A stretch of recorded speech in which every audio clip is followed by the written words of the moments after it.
A lot of y'all have been asking me to rebuild my favorite team, the Seattle Seahawks. So today we are finally gonna do it. And despite them being my favorite, they are one of the lowest overall teams in my custom rosters at a 77. But there are a lot of young players on this team, so I am very hopeful that we can turn this into a very good roster over the next 10 years. And by the end of this, we are gonna see if we can get the Seahawks not just one Super Bowl win, but we're gonna try to get a few. So this should be a ton of fun. But super quick, I'm gonna keep this intro super short. If we can get to 2,000 likes on this video, I'm thinking about doing my first ever 20-year rebuild. So 2,000 likes and I'll do that. It sounds stupid, but leaving a like really does help out the channel. I don't know if there's a shout out because so many people suggested this, but normally if I use your suggestion, I'll give you a shout out if you care about that. So be sure to let me know any fun ideas y'all have down in the comments. And last thing, be sure to subscribe. Thanks for 58K, trying to hit 60K very soon. And subscribe if you like rebuilds, because that's literally all I do. But without further ado, I'm super excited to get into this. And you know what? I don't normally do this, but I'm gonna give like a full breakdown of my opinion of this team's offseason now that it's over. If you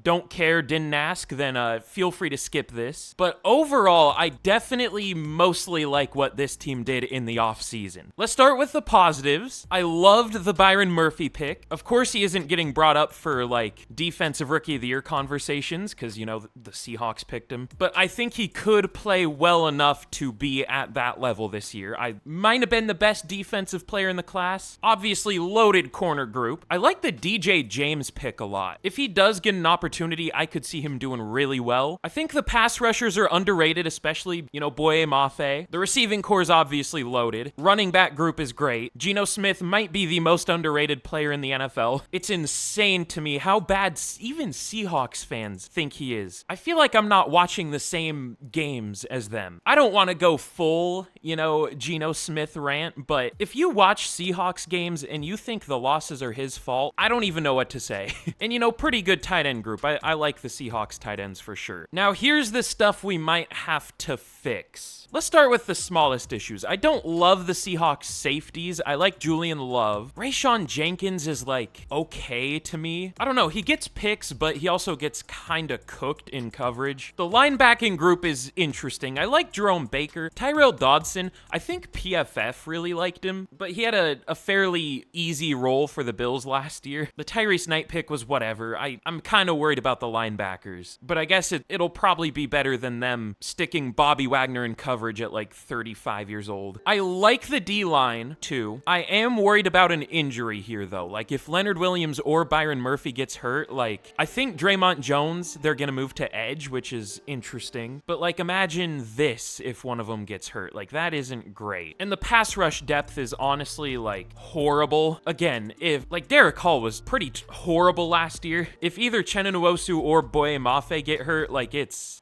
gonna be scary. And then the big one, the one I've been complaining about for years, the offensive line. I ended up being okay with what they did. For a while it was this, so you could understand my concern. But I mean, I really like the Laken Tomlinson addition. I see a lot of people that say he's horrible. I mean, he was just on the Jets O-line, to be fair. I feel like that's gonna drag you down, and even then, I don't feel like he was that bad. It's definitely an upgrade over whatever else is here. And then obviously Christian Haynes, one of my favorite picks of the draft overall. Like there were some misses in my opinion for the Seahawks. Like I don't love the AJ Barner pick. Tyrese Knight is whatever. That's fine, but Christian Haynes, I really liked that pick. But still, the injuries kind of scare me. I guess George Fant is going to be kind of like the replacement to whoever gets hurt, but we'll see. Overall though, I feel like this team is still going to outperform its record. I'm going to predict like 10-7 in real life, 9-8, just because I feel like the coaching staff is so much better than it has been, but we'll see. But all right, team breakdown over. Let's get into actually rebuilding this team. I think we're gonna be like horrible here. I mean, you never know. We actually have a bad overall team, which is kind of a good thing in Madden. So I wouldn't be shocked if we make the playoffs here. Let's just get to the end of year one and we will see how we finish. Okay, pretty good call on the playoffs thing. We finish 11-6 and we make the playoffs in year one. Something weird is by the end of the preseason, we were an 80 overall and we didn't really like develop or anything. I don't think it was because we rearranged the depth chart. It was already rearranged to begin with, but we are now up to an 83 and let's go super quick over the season stats. Geno Smith,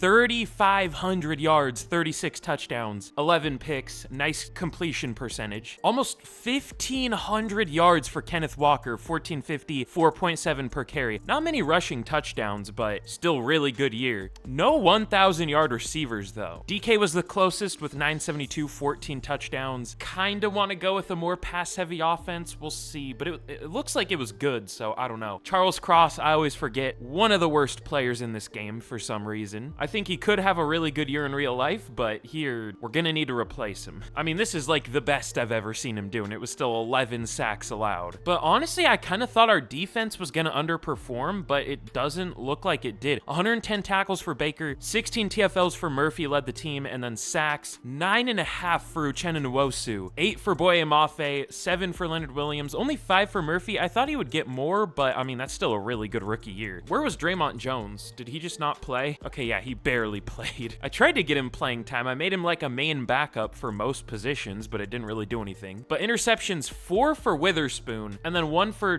Rayshawn Jenkins, Julian Love, and DJ James. 0 for Tariq Woolen, and just 1 for Julian Love. Okay. I mean, I'm not surprised, because interception numbers are really weird in this game, but just want to put that out there. Lamar wins MVP, but Geno all the way down at 10 with the type of year he had. That's crazy. Offensive player of the year goes to Brandon Ayuk, of course. Defensive player of the year goes to Nick Bosa. Division rivals, man. In Madden, it's without fail. Micah Parsons wins like 98% of defensive player of the years, but when you user a division rival of the 49ers, it's the 49ers up there. It's weird. Also, old man Jerry Hughes apparently got signed by the Cardinals and was up there for defensive player of the year. I love this game. But no actual Seahawks rookies up here for offensive rookie of the year. Devin Witherspoon at 5 for defensive rookie of the year, but that doesn't count. Byron Murphy at 6, which I guess is 2, because Quinyon Mitchell's the only other actual rookie up here, or higher than Byron Murphy. Definitely a surprising year, a weird year. Also, did I see the Chargers in the playoffs? All those other AFC teams are pretty realistic. Same with the NFC teams, other than maybe the Falcons. Definitely not at 12-5. But we're gonna make these playoffs kind of quick, because, you know, I still haven't done anything to this team. We'll go play it cool for the first of many scenario. Y'all know me. I'm kind of expecting us to get absolutely bodied here, but I guess you never know. Let's see if we can beat the Philadelphia Eagles in the wild card. They had the, okay, this was a weird team. They had the best offense for points per game. I guess they were 6th for yards. I just assumed because they had a bad pass game that they would be like 16th for yards or something, but it looks like their defense sucked. This was kind of realistic. I mean, realistic for last year. I think the Eagles are going to be much better this year, but oh, they only had 15 sacks? Okay, never mind. I don't know what happened with them. Last year, their corners were the issue, or more so the defensive coordinator was the issue, but here their pass rush was the issue. Also, AJ Brown only had 700 yards. That's cool. But let's see what happens here against the Eagles. Okay, we win 28-24. I don't think the Seahawks are going to do this well in real life. I mean, maybe. You never know, but unlikely. But we have a recap for the first of many. Give us those sweet, juicy staff points, I guess. A whole 7. And now we're going to be taking on the Chicago Bears. Arguably even weirder because they had a very good very good defense overall, but they also only had 20 sacks. Like, they also had a horrible pass game, the worst pass game, but a really good run game. Interesting.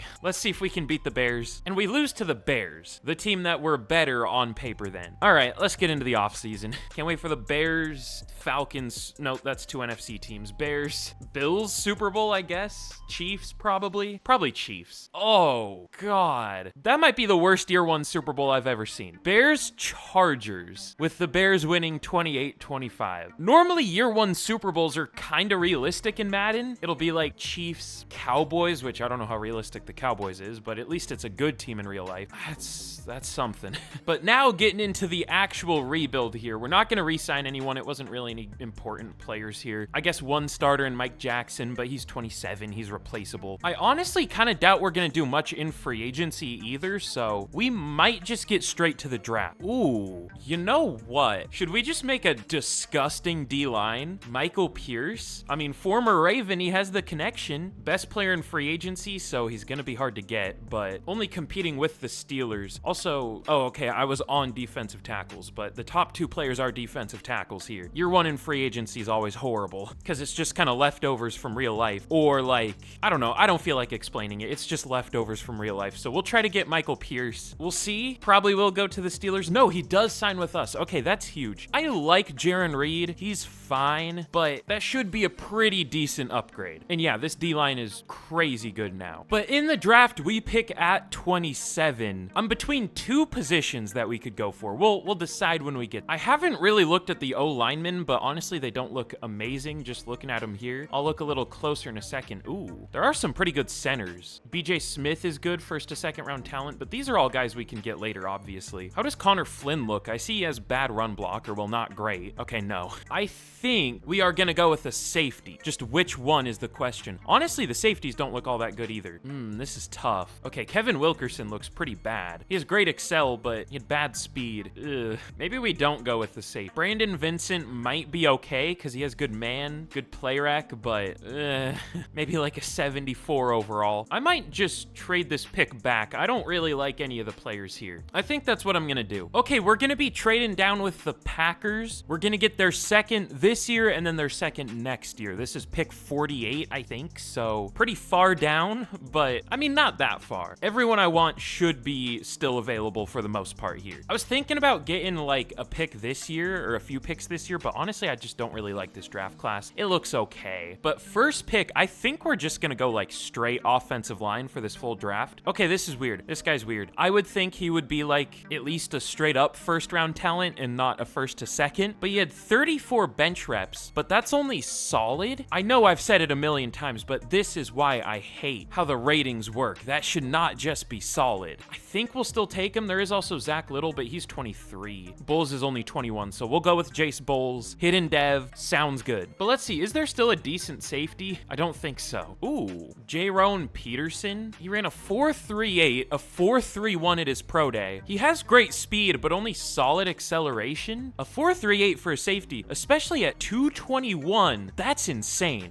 But of course, that isn't reflected with his ratings. He looks good though. I don't know if he's good because he's barely scouted, but I don't know. I also like Bryce Robinson. He's slower but faster. B awareness, B pursuit. Yeah, he looks okay. Is he a scheme fit? He's hybrid. Also 5'11", 219. What's with these massive safeties? Cover safeties too. We'll take him. Hidden Dev, cool. I don't think he's great. Let me get that clear. I think he'll be like a 73. I was just hoping for a dev trait, and he does have one. And okay, last pick I'm gonna show here. BJ Smith is still available. Matthew Skillen, weird last name. He looks all right. His power isn't great though. Benjamin Posey also looks pretty good though. He has a few F ratings. That's not great, but I might still take him just because. But okay, last pick I'm gonna show. I might make 1 or 2 more, but just for the sake of time, last pick, BJ Smith, great strength, good ratings, 1st to 2nd round talent, so this is a really good value. We'll take him. Hidden Dev, 91 strength. I think we did well. I don't think we got anyone that was that good of an overall. Like, it's gonna look not great on paper, but technically for value, I think we did well. We did what we could. But yeah, about what I expected. Jace Bowles is a 75 overall. Like, that's a good pick for the mid-second. I mean, obviously, he was a 1st to 2nd round talent, so that's like a good pick. Nothing crazy. But I mean, any O-line is good O-line for the Seahawks. We'll take it. Bryce Robinson is a 74. He's like slightly better than I expected, so we'll take that too. We'll probably start him, honestly. I mean, he definitely has the build to start at strong safety. Short, but big. I guess he's not that short, but 220. Also, good hit power, good pursuit. Oh yeah, he's definitely a strong safety. Not the best tackle, but whatever. And then BJ Smith, 75 overall. I also took Brian Brown. He's pretty good. He had hidden dev. Benjamin Posey was decent. No dev trait though. And then my last pick, I'm kind of disappointed about this one. Greg Hancock. He didn't have the best speed. 80 89 hit power, though. That's interesting. But he had A power moves. He has 78 power moves. And he also had, I think, great strength, 80 strength. He must have had, like, great excel, too. I must have missed that. But I guess just a terrible run defender. I don't know. I'm kind of surprised he's not better than a 66. I just, you know, gambled on traits, and I guess it didn't pay off. But he was interesting. And then the CPU did something. It picked 2 positions we had already taken. But let's get into year 2, and we will see what the team is looking like. But here we are heading into year 2. We're looking good. Definitely upgraded on the O-line. I mean, technically not upgraded in terms of overall yet, but I mean, Bowles and Smith should develop a lot throughout the year. Honestly, all of our linemen should develop a lot throughout the year. It's a very young O-line, so that's a positive, hopefully. I mean, a young O-line in real life might not be the best because of a lack of experience, but hopefully it's good here, or at least mostly good. And then the defense, mostly the same, but obviously Michael Pierce, and then what was this guy's first name? Bryce Robinson. Hopefully he can do well as a rookie. Usually strong safeties in Madden do super well, so we'll see. But the rest of the defense is the same, so it's gonna be an interesting year. We're probably gonna do much worse than last year, honestly, just because Madden, but we're just hoping for a lot of development this year. And we could be even up to like an 85 or 6 by the end of the year, which is kind of crazy. So let's get to the midseason point and we will see how the team's doing. I'm gonna guess 2-5. Maybe pessimistic, but we'll see. Okay, I'm starting to know this game too well. We are 2-5 at the midseason. So far, we're 2 for 2 on predictions. This year, we do have some players to re-sign. Julian Love. Honestly, I don't know if I really want anyone else back. It's a lot of older players for the most part, or just like backups. And even Julian Love isn't interested. He isn't very expensive though. I don't want to give him a 5-year deal though. I'd go 3 years, but he won't take it. Whatever, we're kind of broke anyways. We'll wait, but that's literally all there is for us to do here. I might see if we have any offensive linemen underperforming and bench them. Let me guess, Charles Cross, 7 sacks allowed so far? Only 5, okay. I say only. We'll still bench him, that's bad. We don't even pass much. What if we trade him? Because I don't want him. In real life, of course, pretty good. Probably hasn't lived up to the, number 8 overall pick. Hasn't lived up to that value, but has been decent in real life. But here in Madden, he, again, is just the worst. We'll trade him to the Steelers for a 3rd round pick. Sounds good. Good riddance. And let's get to the end of the year. But at the end of the year, we somehow bounced back and finished 9-8 to make the playoffs. Okay, that's cool. How did we do that? Geno Smith was honestly not great. I mean, he was pretty rough to start the year, so I guess he got better. 900 yards, 24 touchdowns, 14 picks. Not great. Kenneth Walker, similar year to last year, a little less yards and yards per carry, but 14 touchdowns. Almost 1,500 yards for DK Metcalf, 10 touchdowns. Really not much else at him. Lockett was fine. Christian Haynes wasn't very good at left guard, but the rest of the line held up really well. Jerome Baker again led the team in tackles. TFLs, 19 for Mafe, 16 for Murphy, 15 for Williams. In sacks, 9 for Nwosu, 8 for Mafe. Mafe and Murphy's messing me up. I keep wanting to say Murphy for Mafe. But 5 sacks for Williams, 4.5 for Murphy, and then interceptions, 2 for James, Woolen, and Brown. Ooh. Okay, Trey Brown got 2 picks in, well, I guess he played almost 300 snaps. That isn't nothing, but that's still weird that he was one of the leading interception getters on the team. 1 pick for Witherspoon, Robinson, and Love. But Lamar wins another MVP with Bo Nix at number 2. Okay, sure, maybe. Ayuk wins another Offensive Player of the Year. Big surprise. DK all the way down at 5. Kind of surprising. Walker at 8. Okay, there's the Micah Parsons Defensive Player of the Year. Boye Mafe at 9, but nobody up here for Offensive Rookie of the Year. We didn't really have any offensive rookies other than linemen. And Defensive Rookie of the Year, not even on the list. Unlucky. But we are gonna be facing the 11-6, 88 overall San Francisco 49ers. Let's just get this over with. I mean, we do have the power of being a 9-8 team in the playoffs and in Madden, and we're the away team, and we're a lower overall team. Everything that should be a negative in real life is a positive in Madden for some reason. I say all that and we're gonna lose, but I guess if we lose, that's fair. And we do. Okay, can't complain about that. But the 49ers go on to win the Super Bowl 28-24. Not exactly what we want to see when we're rebuilding the Seahawks. I just noticed the Cardinals went 0-17. I'm sure people were screaming at me.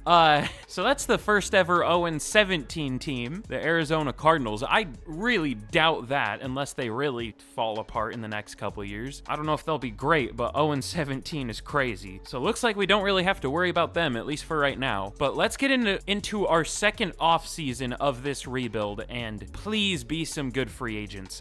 We regressed a decent bit. We went from an 84 to an 81. We also didn't develop too much throughout the year, only 1 overall. But for rookie dev traits, Brian Brown has superstar at linebacker, so I guess we'll start him. Robinson only has star, and then I saw that Bowles has superstar, Smith has star. So yeah, we got some pretty good dev traits. We'll take it. But why did we regress so bad? I guess just guys like Geno, Tyler Lockett, maybe Leonard Williams regressed a little bit. I don't know. Yeah, that's kind of weird. We didn't really lose. I don't understand how overall we're, like, I'm starting to question that. Why did we lose 3 overall? That's interesting. But of course, 4 re-signings. I'm just gonna offer Julian Love like the same thing. Or did I ever even offer it to him? No, I didn't, because we had no money, but we'll go 3 years, 35. I guess that's fine. Doesn't take it, but that's not surprising. And then Trey Brown was decent when he played. I feel like that was all just random though. He wouldn't repeat that, so we'll just let all these guys go. And now we should have a decent bit of money in free agency. You know what? There's one deal I might look at. We might cut somebody. Okay, not Geno Smith, but if he keeps playing like that, then maybe. I'm thinking Draymond Jones. I really did not like this deal when they made it. When they signed him, that aged pretty well. He wasn't phenomenal in his first year here. Honestly, maybe even worse than I expect. Could be interesting as just a straight up edge rusher in real life. I don't know, but he's doing nothing here, so we'll save 16.5 mil. And honestly, there are a lot of cuts we technically could make that might be smart business decisions, like Tyler Lockett, maybe even Geno Smith, but I can't do that to 2 of my favorite players ever. But in free agency, it's an interesting class. Tua's here, Joel Bitonio. God, there's nobody interested, just a few players. Ooh, DJ Reed. I still hate the Seahawks for letting him go. Another one of my favorite players for the Seahawks ever. I mean, our secondary isn't great anymore, honestly. Hell, we could play him at safety. I don't know how good he would be there, but I think that's originally what he was. Well, no, I know that's originally what he was. Should we? He is interested. We do get the lead for him pretty easily. All right, we'll bring him back. And then I don't know if I want to sign anyone else. We kind of are like decent at every position. We're just kind of lacking like superstar talent. We do have a few really good players, not enough. We only have 4 players at an 85 or higher, and one of them's a punter, Michael Dixon. So we'll just try to sign DJ Reed. We'll go light this year again, and he does sign. So I think we'll play him at safety, maybe not, but I think that's the plan. But let's get to the draft, and it's gonna be an interesting one. But in the draft, we pick at number 20. Of course, the Cardinals have the number 1 pick because nobody trades their picks in Madden, but kinda wanted another pass rusher this year just because we only have, 2 real edge rushers. I mean, I don't think we're ever going to get anything from Derek Hall here, but none of the pass rushers in the draft are good. We're kind of in a weird spot. Like I said earlier, we have needs, but we mostly just need superstar talent. Like, it's going to be hard to find a lot of immediate upgrades, but I think I found one.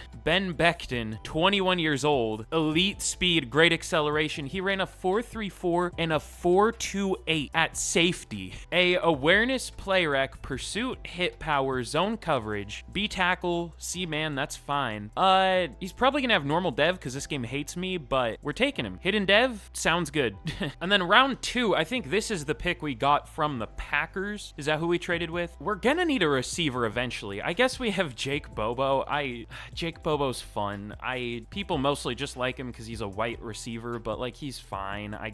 I'm selling him a little short. He's pretty good. He's definitely not gonna be a potential option here because he's like 27 already here. There are some like really good receivers late though. Hold on. Where was that one guy I was looking at? I don't know why I just randomly started looking at receivers, but Jabari Griffin, oh, we're gonna need to take him later. Not yet, obviously, but I missed the, not focus scouting, like the, what was it called? Like your watch list? I think you can still do it, but I wish you could do it in the draft. Also, KJ Davis looks even better. This dude looks crazy. We're gonna need to take him like round 3 just to be sure that we get him. But I mean, other than that, I really don't know what I want to do in this draft. We could go with a D tackle. I mean, do we really need another? I guess we won't have Leonard Williams forever, and we need to plan for that a little bit. Ooh, JC Warwick looks really good. I guess we'll move him to straight up D tackle. Oh, he's only 285 though. Maybe not if we're being realistic. This is tough though. We might go with another DB just because. Keith Roberts, elite speed, elite acceleration, A-man, B zone. Not the best play rec, but corners never have very good play rec, and if they do, they're insane. But we'll take him. Surprisingly hidden dev, 95 speed, 95 excel, 95 change direction, we'll take it. We're gonna need to find a quarterback eventually. Obviously, we're not gonna do that this year, but we'll maybe think about that next year. You know, we could kind of use a number 2 tight end. Is there a good one? Ooh, Josh Watkins, maybe. Great speed, elite strength, change of direction, agility, and acceleration.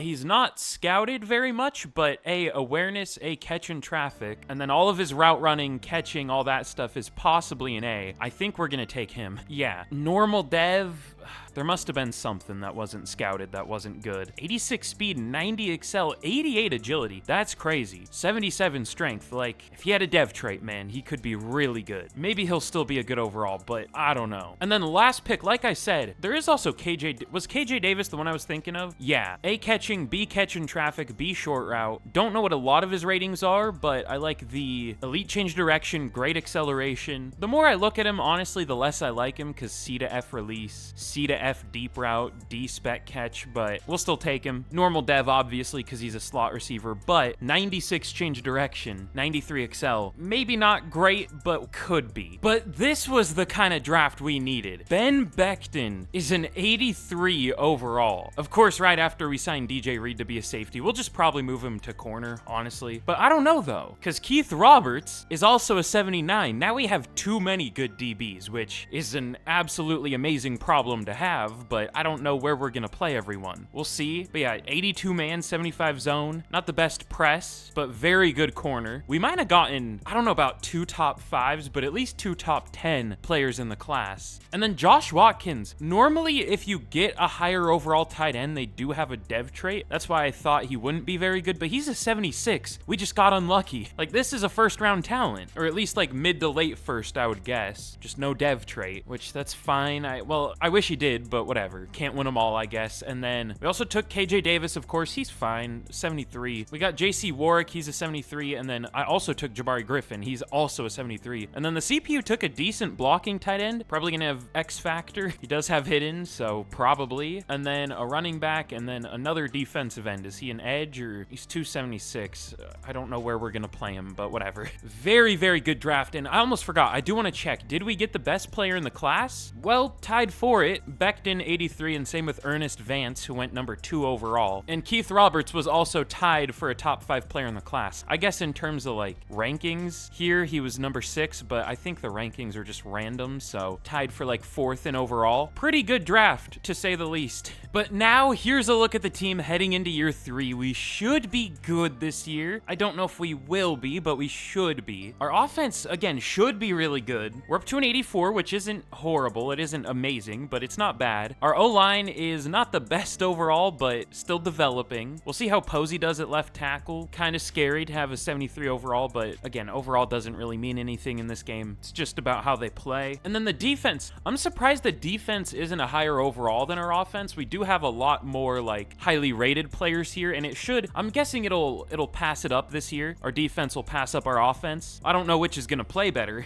but you know, we have a good D-line, all good linebackers, good safeties, good corners. Like, we're good everywhere. We don't really have any holes on defense. So this is gonna be an interesting year. I feel like we could underperform. Not like we have a crazy team or anything, but it should be good, but we'll see what happens. Let's get to the midseason, and hopefully we don't suck, but we might. Okay, we were actually pretty good, or at least so far we are. 4-3, not bad. Our offense is good. Our defense is pretty good. It's good for most ratings, just not yards, which is always interesting. I guess we aren't great for yards on either side of the ball, but defense is a little worse. But so far, this has been pretty successful. Still trying to break into the like top tier, but we don't really have the talent for that yet, and we are gonna bench Benjamin Posey. He's doing even worse than Charles Cross was, and we don't even pass that much. I mean, this shouldn't really be a problem to begin with. We did sign Walker Little. Do we have anyone that's like younger? Not that he's old, but I guess we really don't. All right, Walker Little, you're getting the start for the rest of the year. We'll see how that goes. And And this year we have a lot of re-signings. We have 23. We have 186 mil to work with. That's scary. Oh yeah, the Seahawks are kind of set up where every contract expires in the same year. We have some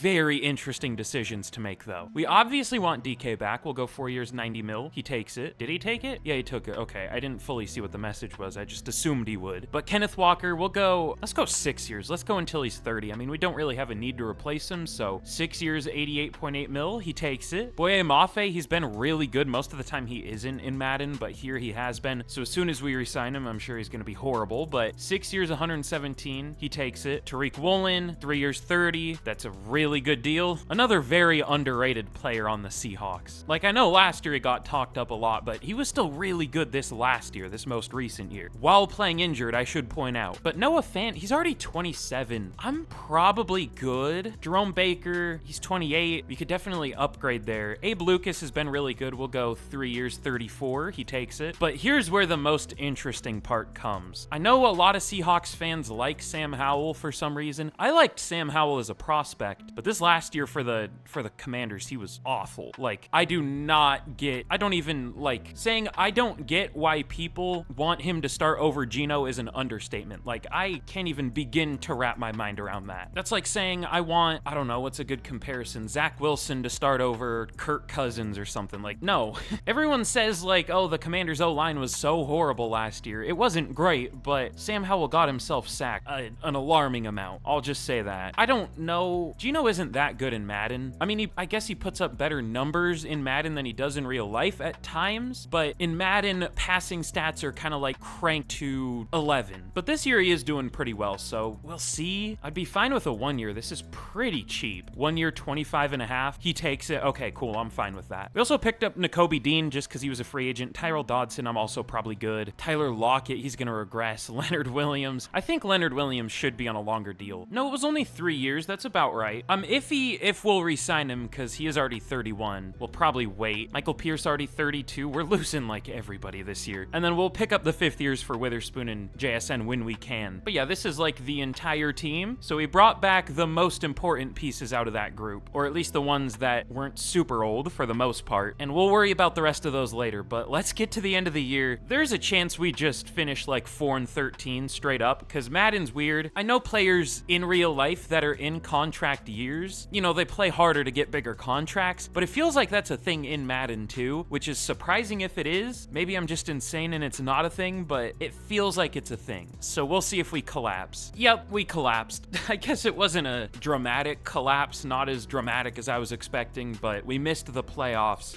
Going 8-9 when we were on pace to go like, what are you on pace for? 4-3. I guess like 10-7, 9-8, so not too much different, but let's see what went wrong. Geno Smith definitely much worse in the second half of the year. I know it's kind of crazy to go more pass heavy when, you know, your quarterback isn't doing great, but that's what we might do here. We'll see. Sometimes that does fix things in Madden. Kenneth Walker, 1,560 yards. Maybe we shouldn't.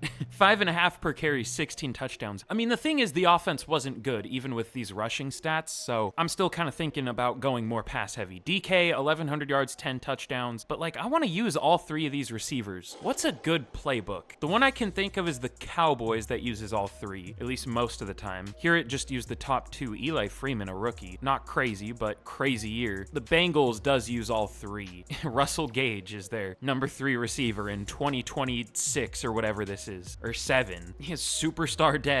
I mean, he isn't bad, but that's crazy. So we might, keyword might, go with the Bengals offense. We'll see. You know what? Why not? I think we will, just to switch it up. So we'll see how this goes. Obviously using the Ravens defense. So I guess kind of sinful what we're doing. Division rivals, but whatever. But all right, let's get into the third offseason here, and well, I guess we never finished the stats. Hold on, I'm getting ahead of myself, and then we'll do that. How was the blocking? Okay, it got better, but Walker Little was still bad. 7 sacks in under 700 snaps. Abe Lucas wasn't great either. BJ Smith was fine. Brian Brown, 124 tackles, led the team. I thought it would be Baker, but Brown took over this year. Didn't develop a crazy amount, but 4 overall, so that's cool. 18 TFLs for Leonard Williams, sacks, 9.5 for Nwosu, 9 for Williams, 8 for Mafe. play, and interceptions. 3 for Woolen, 2 for Witherspoon and Roberts, and 1 for Brown, or for Baker. Not many. I guess 8, that's more than what we usually get in Madden, but still not fantastic. Ooh, Ben Beck, despite getting 0 interceptions this year, had 12 pass deflections. That's really, really, really rare in Madden, unless it's a linebacker for some reason. They get a crazy amount of pass deflections in this game. But Patrick Mahomes wins MVP. Ayuk wins his 3rd Offensive Player of the Year, of course. Kenneth Walker at number 9. Defensive Player of the Year goes to Micah Parsons, but no Seahawks rookies up here, or offensive rookies at least, but Defensive Rookie of the Year, probably number 2. Oh, not even close, okay. Roberts at 6, Ben Becton at 7, whatever. Let's see what our dev traits are. Probably all-star, but I guess there could be a good one, maybe. Maybe Becton has a good one, but probably just star. Yeah, unlucky. But for the re-signings, we'll obviously pick up Witherspoon and JSN's 5th years. JSN's is pretty expensive for his production so far, but I guess based on what he could be, we'll pick it up. Fant, I'm probably good. We're not even gonna use him much in our new offense. We'll just go with the 2 rookies we grabbed last year. That's fine. Baker, probably good. Howell, I'm good. Dodson, I'm good. Nakobe Dean, maybe.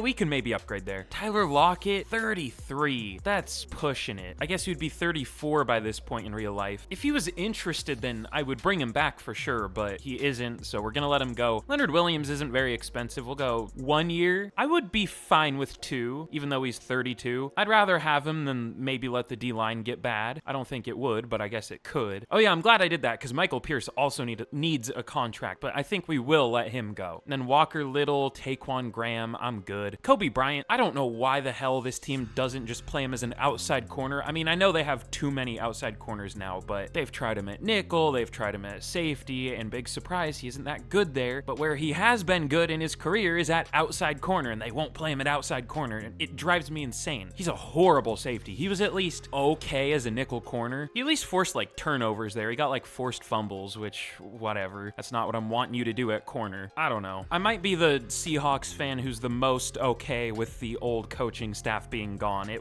There have been some questionable decisions made, I'll say that. But Michael Dixon will resign. Hopefully not a questionable decision. And then we signed Jake Elliott because I don't want Jason Myers. 1 year he's like maybe the best kicker in the league, and then the next he's the worst. He's like one of the weird. I know kickers are up and down, but he's like maybe the most dramatic, even for the kicker position. It's crazy. So I replaced him. Oh, are we just gonna get Jordan Mailata? I mean, he's kind of horrible in this game sometimes. Sometimes he's good. It looks like he hasn't been too bad here. He's kind of a scary one, I guess, as is the case with most linemen in this game, because overall doesn't matter again, but I don't know. Let's just build this team up on paper. Let's add Jordan Mailata. He's not cheap. He's gonna be over 30 mil per year, like well over 30, so that's a little expensive. He's like 35 and a half if we go player friendly. Let's just go neutral maybe. We're gonna start running into cap issues if we just start handing out deals like this. But speaking about handing out deals, Chris Olave's here, and he's not that expensive. I mean, we aren't desperate for a receiver, obviously, but if we're gonna be using our receivers more, all 3 of them,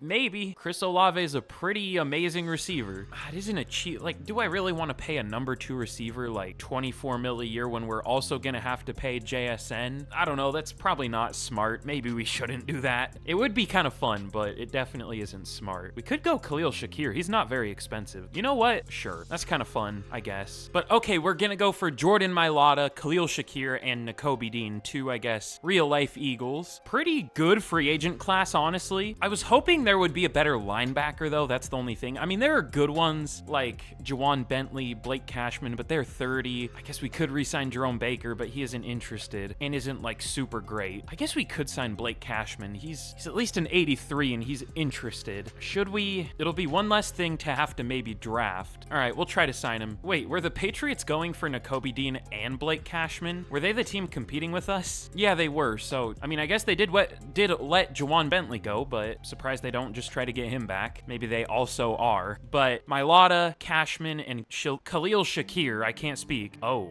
okay, so we get Cashman. I'm gonna go player friendly for Mailata. If we don't get Jordan Mailata, we might be cooked. If we don't get Khalil Shakir, we can just draft a receiver. Like, that's not the end of the world. Maybe that's what we should do anyways. It would save money. Yeah, probably. Because is there anything else we need to draft? Maybe like a D tackle, but like we're not horrible there. Like Warwick's fine. Okay, yeah, we won't go for Khalil Shakir. We'll just draft a receiver. Hopefully there's a good one. I mean, I didn't set receiver as our focus position, but whatever. It'll save us money. So Jordan Mailata, please sign with us. And he does. Very good free agent class, honestly. I didn't think we were going to do too much this year, but there were some good players. Still nothing too crazy, but definitely good. But in the draft, we pick at number 14. Gonna be an interesting draft because, you know, it's always kind of hard when issues that you didn't think were gonna be issues come up, like receiver. Not that receiver's like the biggest issue on the team. We could probably get by with the receivers we have now, but I definitely want to take a receiver here because we don't really need much else. It is a pretty good free agent, or not free agent, a good receiver draft class, luckily. Ooh,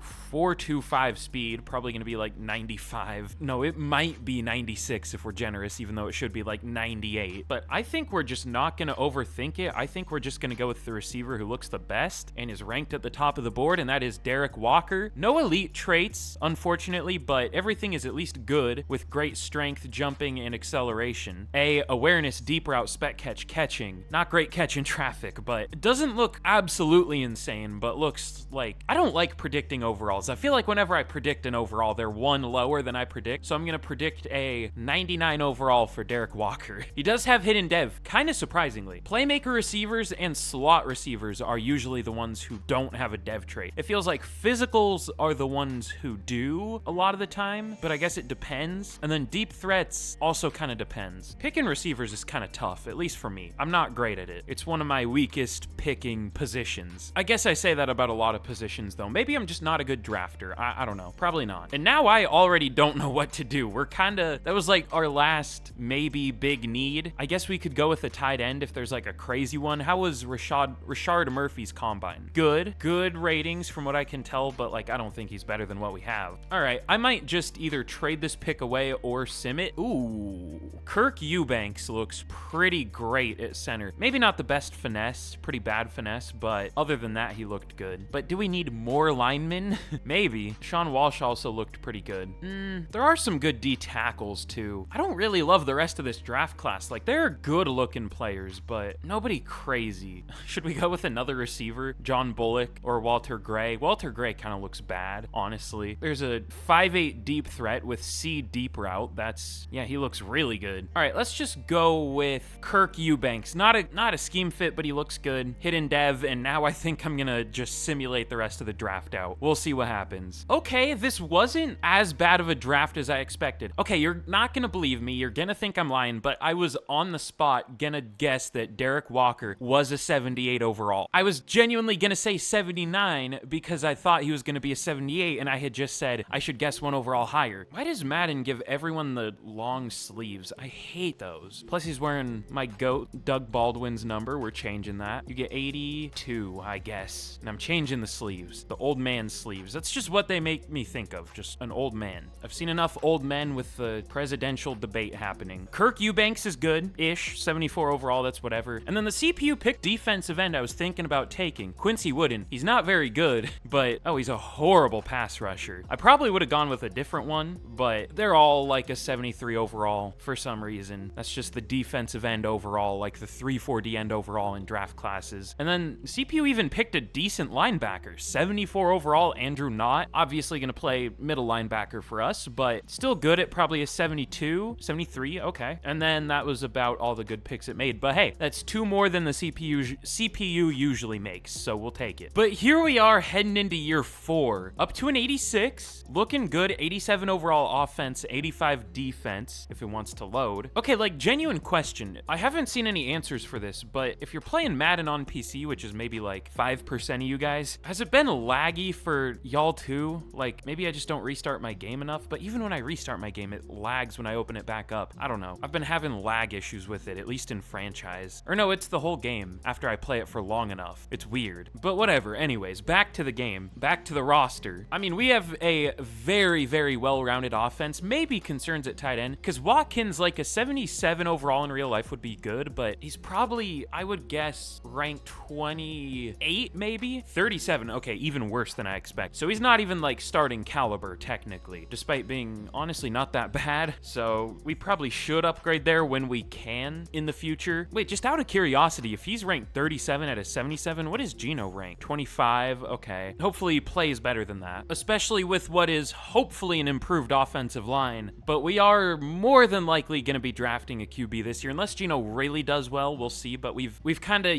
yet to have that year from him. He started off last year really good, but second half of the year wasn't great. The whole team kind of trailed off, though. We'll see. But let's get to the mid-season point of year number 4, and hopefully we are better than, 4 wins, but I guess that's exactly what we could have. You never know with a new offense. Okay, finally, we have a really good start to the season. We are 6-1. The offensive playbook change was definitely the right move. We have a very, very good offense and good in both pass and run game, so that's good. Did I say good enough times? But what isn't good is we do have quite a few more re-signings. I need to restart my game. Sometimes if I just leave it closed for a while, it starts to get better for some reason. Let me do that because this probably isn't fun to watch. Okay, now I think we're good, mostly, but I think we'll start with re-signing Byron Murphy. Did I already do this? Okay, no, I didn't. I was wondering if it did that thing where I re-signed a player and then I closed out a franchise and it didn't save, but looks like it didn't do that. But we will offer him, I guess, 4 years, 49 mil. Seems very cheap. Should reach a 90-something overall by the end of this. Honestly, you know what? Let's go 6 years if he's going to be this cheap. Let's scam him a little bit for the future. Sorry. But Zach Charbonnet, DJ James. I do want Christian Haynes back. We're already having to re-sign the real-life rookies, which is crazy. He's really cheap, though. We'll go 3 years, 22.2 mil. He takes it. Uchenna Nwosu, he's been really good. Much better than he usually is in this game. Still hasn't reached 10 sacks in a year, but 9.5, 9.5. On pace for 9.5 this year, so we'll re-sign him. DJ Reed, he is regressing. Does have a pick this year, but none last year. Only 1 pass deflection last year, too. Only 2 this year. But Geno Smith. You know what? I'm going to keep him, hopefully playing at a high level. We're not going to re-sign him yet. We'll make him keep playing for a contract, but he's really cheap. 1 year, 10 mil. We'll probably re-sign him anyways just to be a backup. And then, okay, everyone else, I think we're good. We're gonna have to completely refill out our depth. We'll probably re-sign a few more players at the end of the year, but this is the offseason where we are probably gonna draft a QB. But let's get to the end of the year and we will see how we finish. But okay, here we are at the end of year number 4. Is that what we're in? I think so. This one's going quick, but super quick. Before I reveal how we did in year number 4, if you haven't already, again, be sure to leave a like, be sure to subscribe, all that good stuff. Let me know any fun ideas y'all have down in the comments. And super quick, question of the day. I have a super interesting one today. A question or a type of question that I haven't really asked before, but let me know this down in the comments. How do you think the NFC West is gonna finish this year? I might ask this question multiple times for each division, but what do you think the standings are gonna be by the end of the year? I'm gonna say 49ers are probably gonna win it, Rams number 2, Seahawks 3, Cardinals 4. I think that's what the order was last year, so I guess that's a boring answer, but I don't really see that changing. Maybe the Rams overtake the 49ers, I don't know, but that might be tough. But let me know what order you think is gonna happen down in the comments. You can be goofy if you want to. And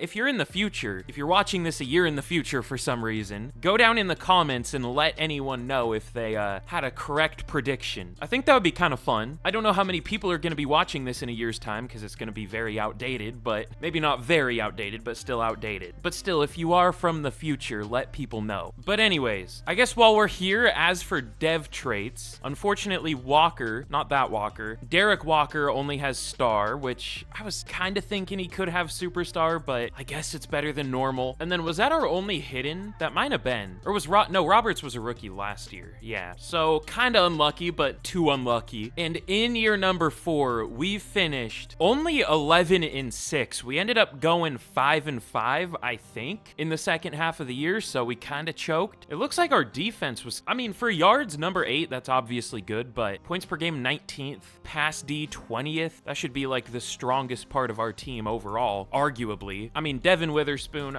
just the overalls, 94, 85, 84, 83, 86, pass rushers, 88, 84, 87 on the D-line. I guess there are some weaknesses, but it should have been better. Let's check out the season stats. We might bench someone for the playoffs. But Geno Smith, 4,500 yards, almost said 35, 34 touchdowns, still 14 picks, but I guess we'll take that with everything else that he did. 70 completion percentage, 1,400 yards for Kenneth Walker, 5.6 per carry. Damn. 12 rushing touchdowns, almost 1,600 yards for DK, 13 touchdowns. JSN, 800 yards. Okay, not as spread of an offense as I was hoping for. Really, all the targets went to DK, but I mean, I guess it was pretty split between the other three. Ooh, and Jordan Mailata, 11 sacks. That's about what I expect. The rest of the blocking was fine. It was pretty good. Blake Cashman, 116 tackles. TFLs, we had a lot, as per usual. 18 for Mafe led the team, and sacks, 11 for Boye Mafe led the team. He has been very good. Usually, pass rush is such an issue with the Seahawks, and we end up having to find two different guys, but both of them have been really good this year. Now, of course,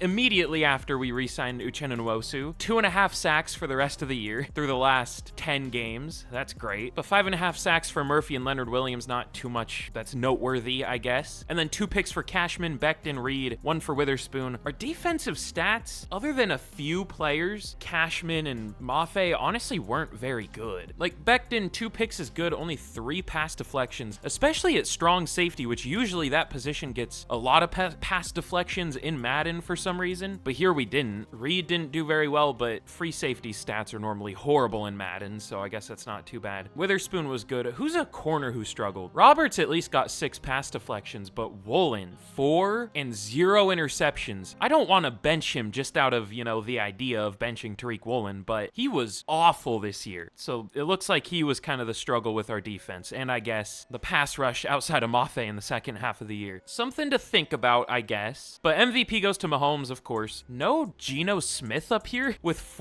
almost 4,600 yards and 34 touchdowns. I mean, I know he had picks, but it wasn't that many. And of course, we get cucked. Offensive Player of the Year goes to Josh Jacobs, DK at 2, Kenneth Walker at 7. Defensive Player of the Year goes to Micah Parsons with Boye Mafe at number 3. Offensive Rookie of the Year goes to Derek Walker. I didn't think he would be good enough. That didn't even pop up in my mind, but he does win it. I don't know if he did well enough for Superstar, though. We'll see. And of course, Defensive Rookie of the Year went to a division rival, Marcus Hadley, for the Cardinals. But good year. I wish we finished as well as we started. If we did, we would have been like 15-2 or 14-3, but we still did well. I guess either way you split it, first half or second half, we didn't have a losing record, so that's fine. But where we might have a loss is the Atlanta Falcons here, because A, it's the Falcons, B, they're the away team with a worse overall. I guess that's kind of B and C, and then D, they're 9-8, so GG's. Yeah, good call. Let's get into the offseason. But Derek Walker did surprisingly get Superstar Dev for Offensive Rookie of the Year. You know, sometimes it's weird, and it just won't give you the Dev trait, even if some of them do really well and win it, but I mean, I guess he was good. 800 yards, 8 touchdowns is good. I wouldn't really describe that as a superstar type season, but nice receptions, I guess. We'll take it. I won't complain, but it's weird. I've had players do a lot better and not get one. But for the rest of our re-signings, I don't think there's anyone else we're gonna bring back. I mean, DJ Reed did get star dev. That's kind of interesting, but he is 30. He's not gonna develop anymore, and he wasn't that good. But I do want Geno Smith back. He's also insanely cheap for how he's been playing. Like a borderline MVP for 13.5 mil over 2 years, not even 1 year. Quarterback, that's shit. Daniel Jones got paid 40 mil a year, where he had a quote-unquote good year where he threw like 15 passing touchdowns. I mean, I know I'm the biggest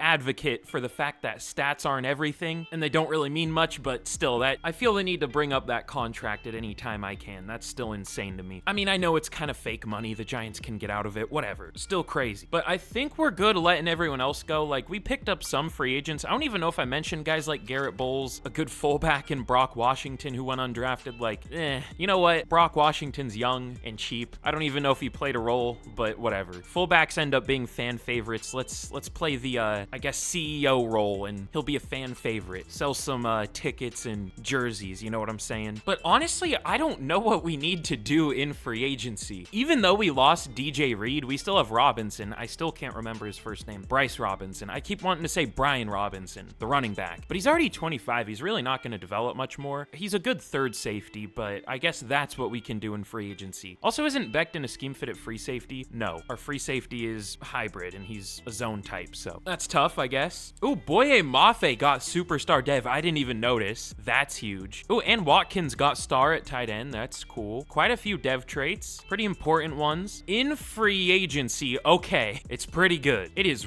really good. Okay, we're getting to the point where teams just don't know how to manage cap space at all, so they end up being incredibly broke, because I want to see if there's a team doing it. Hold on. I don't think people talk enough about how horrible the CPU's cap management argument is. There are teams that'll pay, well, quick example here. I guess Justin Fields isn't getting that much, but yeah, this probably isn't the best example because he's only getting like 11 mil a year to be the backup. But there are teams that'll pay like 2 quarterbacks 40 mil a year for some reason. Maybe there isn't one here. It doesn't happen all the time, but that's interesting. Where did the Buccaneers draft Paul Anthony, or did they get lucky? Nope, they picked him at number 12 for him to probably never play. Okay, I guess bad example because it isn't really happening here, but my point is teams don't know how to manage the cap and every team ends up broke, so a million players end up in free agency because teams can't re-sign them. So we are going to take advantage of that. Not that I'm the best at managing cap, but at least we have money right now. And we could restructure some deals if we want to, but honestly, I don't know who I want here. We don't really need anybody here. I guess Keanu Benton would be an upgrade. I don't know if he's worth the 14 mil per year. In real life, for sure, but maybe. And there really isn't a better free safety than DJ Reed. He is the best. Maybe that's what we can draft if we just want to stick with Geno Smith for another year, because if we're drafting a QB this year, we're drafting him to start immediately. In real life, that's the opposite of how I would do it. Just sit the quarterback you pick and let him develop behind a good quarterback that's, or well, a decent quarterback that's older. I mean, that's what happened with Patrick Mahomes, Lamar Jackson, Jordan Love. Like, it works pretty much every time. But in Madden, you can't really do that because they just won't develop. So I don't know. This is another interesting offseason. And we don't have that high of a pick. I don't know if there's going to be a good quarterback available. So I'm thinking we could just draft a good safety with our first round pick if there isn't one. You know what? DJ Reed isn't very expensive. I'll probably re-sign him anyways. I don't know if I want to do 3 years though. How about player friendly 1 year? 1 year, 11 mil. We'll try this. Benton and Reed, they both sign. Nobody crazy good, but upgrades, I guess. Or I guess one's a re-signing, but you know what I mean. Upgrades over the current team. But let's get to the draft. And like I said, this is going to be a really interesting draft. Okay, I think we got incredibly lucky. I'm so used to saying incredibly unlucky that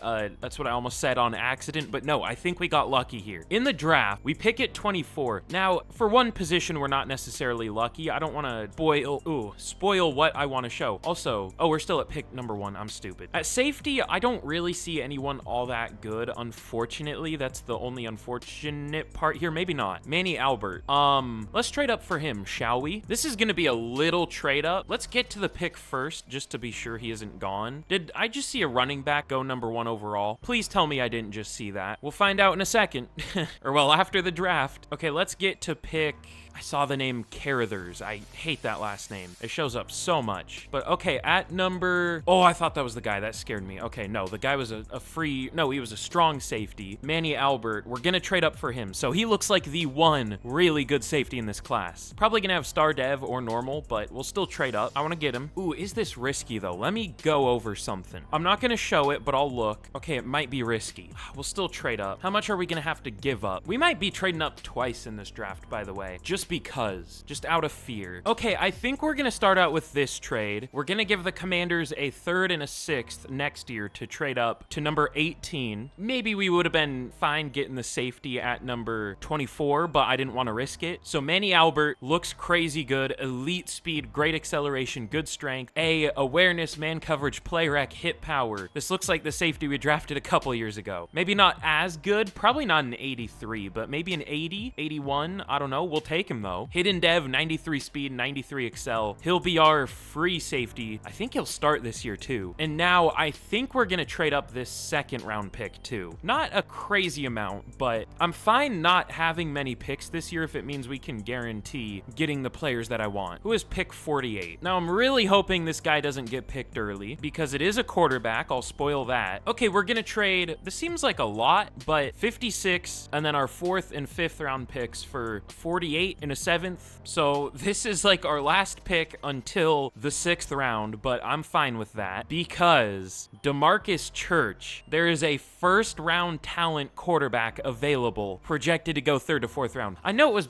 maybe a bit much because I don't think he was supposed to go until probably the 3rd round at some point, but I was scared. I know some players do get picked early if they are good enough, so I didn't want that to happen, and I think this was worth trading up for. DeMarcus Church, lots of A ratings. Also lots of Bs. Nothing at a C or lower for passing stats. That's always good. And oh yeah, 4.48 speed and great throw power. Might have normal. There's a chance. I hope he doesn't, but either way, it will be a good pick, so we'll take him. Does have hidden dev. That's huge. And we'll start him this year. I mean, why not? And you know what? Let me take a 6th round pick for fun. We also have the Mr. Irrelevant pick. Should I just take all these picks? I'm not gonna show them, but ooh, just straight up right here, these D tackles look decent. Cam Wallace, sure. Normal dev, great. Okay, here is what we did in the draft. Here's how we did. Honestly, for just having 4 picks or just ending up with 4 picks, we did extremely well. So Manny Albert was an 81 on the dot, so good prediction. Not quite as good as our other safety, but I mean, still an insane pick. We'll see where he ranks in the class. I would assume a top 5 talent. And then, of course, the big one, DeMarcus Church. Again, we're gonna start him this year. We're in number 5. I don't know why. I don't really like 5 as a quarterback number. I couldn't really tell you why. It's a little weird to me, though. But we'll leave it. 92 throw power, 85 short accuracy, 83 break sack and throw on the run as a rookie. Of course, very fast. And then Cam Wallace, that's a decent pick. He's probably like a 3rd round talent. I don't know. I also took Brandon Goldstein as Mr. Irrelevant. Whatever, he might make the team, which isn't bad for literally the last pick in the draft. But where do our 2 prospects rank? I know, we already know Cousins is a mid-1st round talent, but Manny Albert, I guess, is tied for 2nd in terms of overall at an 81. That's crazy. Also, I didn't even really think this guy was all that good, but Clifton Barner is only 1 overall behind 80, or at an 80. Words are hard right now, I'm tired. There's also a very good corner, but he went at number 8. Oh yeah, and the number 1 pick, wait a minute. This guy wasn't even that good. Myron Whitehead, I mean, a 78, that's cool. If you're taking a running back at number 1 overall, just talking in a real life standpoint, they already better be like let's say like an 88 overall in real life, I guess. You know what I'm trying to say? Well, I guess let's just say in Madden, if you're taking a running back at number 1, they better be like in conversation for the best running back in the league day 1. Like, this guy probably won't even see the field, maybe ever. I mean, hopefully, for their sake. That's still crazy though. But let's get into year number 5, and this is gonna be I know I've said this a lot, but this is gonna be a very interesting season. New quarterback, rookie quarterback, so we'll see how it goes. But here we are heading into year 5. Really not a good scheme fit. I might just change the scheme. I don't think there is a better fit though for how we've built this roster. Should we go full spread offense? I guess. At least our QB will be a scheme fit. But speaking of our quarterback, hopefully DeMarcus Church can have, I think I called him Cousins, like DeMarcus Cousins. I don't know. Hopefully he can do well. We have an 89 overall offense, 87 overall defense. Our defense is decent. I think this upcoming year, we're gonna spend a ton of money in free agency. Literally all the money we can, because we of course have a quarterback on a rookie deal. We'll try to take advantage of that as much as we can before the team just falls apart due to cap space, because it's gonna happen. So we might as well just really go hard and then have it really fall apart and try to, you know, win a Super Bowl in that window. We'll see. But this year, I mean, we could technically do super well this year. For some reason, I just don't have a good feeling. Maybe it's the fact that we have a rookie quarterback, but either way, oh, okay, maybe my bad feeling is confirmed. I know preseason in real life doesn't matter that much. I mean, it matters, but it's not necessarily a sign of how you're gonna do in the regular season. But here in Madden, kinda does foreshadow things to come sometimes, and we were one of the worst offenses and a bad defense, so hopefully that changes. Let's get to the midseason point and we'll see what happens. Okay, well, pretty good call having a down year this year. We are 3-4. Fun. Now our offense is really struggling. We have the most giveaways in the league. We're almost at 4th. We have 4 rushing touchdowns, which is 29th, 30th in red zone percentage, 23rd in yards, 28th in points per game. I'm sure the list goes on and on and on for great things about our 91 overall offense. I wish overall mattered in Madden. I really do. It would make this so much more fun, honestly. I mean, I guess the Eagles aren't doing much better. They're doing a little better, but they also have a 91 overall offense and an 87 defense, and of course an 89 overall. That's interesting. But we have some re-signings this year. Should we re-sign? Okay, yeah, we should re-sign players. I was gonna say, if we're doing this bad, then maybe we shouldn't, but no, we need to. So Devin Witherspoon, let's go 5 years, 105 mil, pretty much the rest of the rebuild. I think that is the rest of the rebuild. Jace Bowles, how's he doing? Because, I mean, it isn't very hard to find O-linemen in this game, but he is doing very well, okay. But he isn't interested, so we'll wait. JSN will re-sign. We'll go 4 years, 65.6. He does take it, surprisingly. I didn't think he would. Then Brian Brown, BJ Smith, Leonard Williams, Williams. That's tough. I don't know if I want any of these guys back. I mean, Brian Brown's pretty good, but like he's had no picks in his career. That's kind of crazy. I mean, it's cool that he is superstar dev, but at the end of the day, it only matters if you develop and start playing well. BJ Smith has been all right. I don't know that he's a necessity though. I don't think he's irreplaceable. I think we're good on re-signing players for now because, I mean, we only have 12 mil left. We'll obviously restructure all our deals and free up a ton more money at the end of the year, but we'll see who we want to bring back. So let's get to the end of the year, and it's a rough year it looks like, but maybe we can bounce back. Actually, let me see if there are any linemen we can bench. Okay, DeMarcus Church is horrible. Doesn't help that he's already been sacked 17 times through 7 games. So I'm guessing it's Jordan Mailata because, you know, why would a good... No, it's Abe Lucas. Okay, so he's getting benched. I did pick up Orlando Brown as a rookie, but as a free agent, but I'm not super sure that he'll do better. I've seen him allow a decent amount of sacks in this game, and by decent I mean 20-something. So how about Kirk Eubank? I mean, he definitely has the height to play tackle, so we'll see how that goes. But all right, let's get to the end of the year, and we could bounce back this year. Even if we don't, we can maybe trade some guys away. I mean, the original plan was to go hard in free agency this year for next year, but we might even end up doing the opposite. We'll see. Okay, it looks like that fixed everything, and we finished 10-7, which isn't amazing, but that is a lot better than we were doing. And our defense is now an issue. Of course, I guess everything can't go right. We just allowed a lot of touchdowns, and we didn't get many sacks, so let's see what happened. DeMarcus Church definitely bounced back massively in the second half of the year. 4,100 yards, 30 touchdowns, still 14 picks. I mean, this was basically what Geno Smith did last year, but slightly worse, so we'll take that. Kenneth Walker, 1,250 yards, 4.7 per carry, 11 touchdowns, very good year. 1,100 yards for DK and 1,000 for Derek Walker, 900 for JSN, we'll take it. But Jordan Mailata was better than last year, that's good. And then the rest of the line held up really well. Kirk Eubanks was definitely a good decision. Played like 4 times as well as Abe Lucas, despite being a lower overall, big surprise. But Blake Cashman, 112 tackles, led the team, 108 for Brian Brown. Good amount of TFLs, nobody with a crazy amount, but sacks, 10 for Boye Mafe, that's good, but really not much outside of him. And of course, as soon as we re-signed Nwosu, he just went to shit immediately. Like, did I or did I not call that? Even like right before we signed him, he was on pace for another like 9.5, maybe even 10 sack year. And then he had 2.5 more sacks the rest of the year, and then 3.5 total this year. Can we get out of that contract, please? Actually, can we?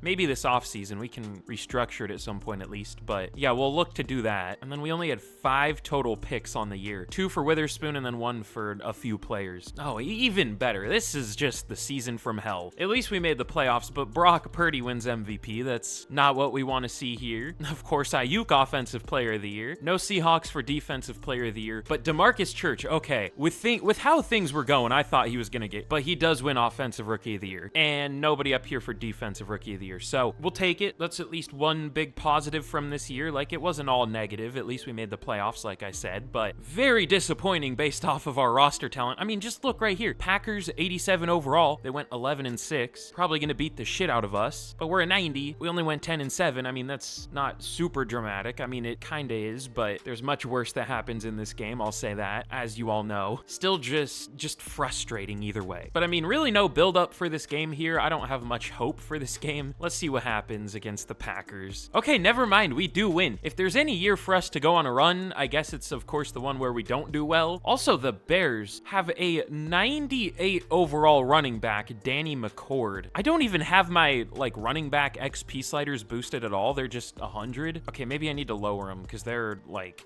I guess there aren't that many pure 99 overalls, but there are 7 guys playing at a 99. Okay, so maybe I'll experiment with like 80 or 70% running back XP sliders for the next rebuild I do. But we have some upgrades. Manny Albert will take it. Ooh, and should we check the dev traits now? I guess we can. I mean, our quarterback is the big one. Even if he only has star, it's fine because he did win Offensive Rookie of the Year. I'm assuming he'll have star. Okay, I knew as soon as I said that he wasn't gonna just have star because the game loves to prove me wrong, but DeMarcus Church, superstar dev. So maybe X Factor by the offseason? That would be crazy. Oh, Manny Albert has X Factor.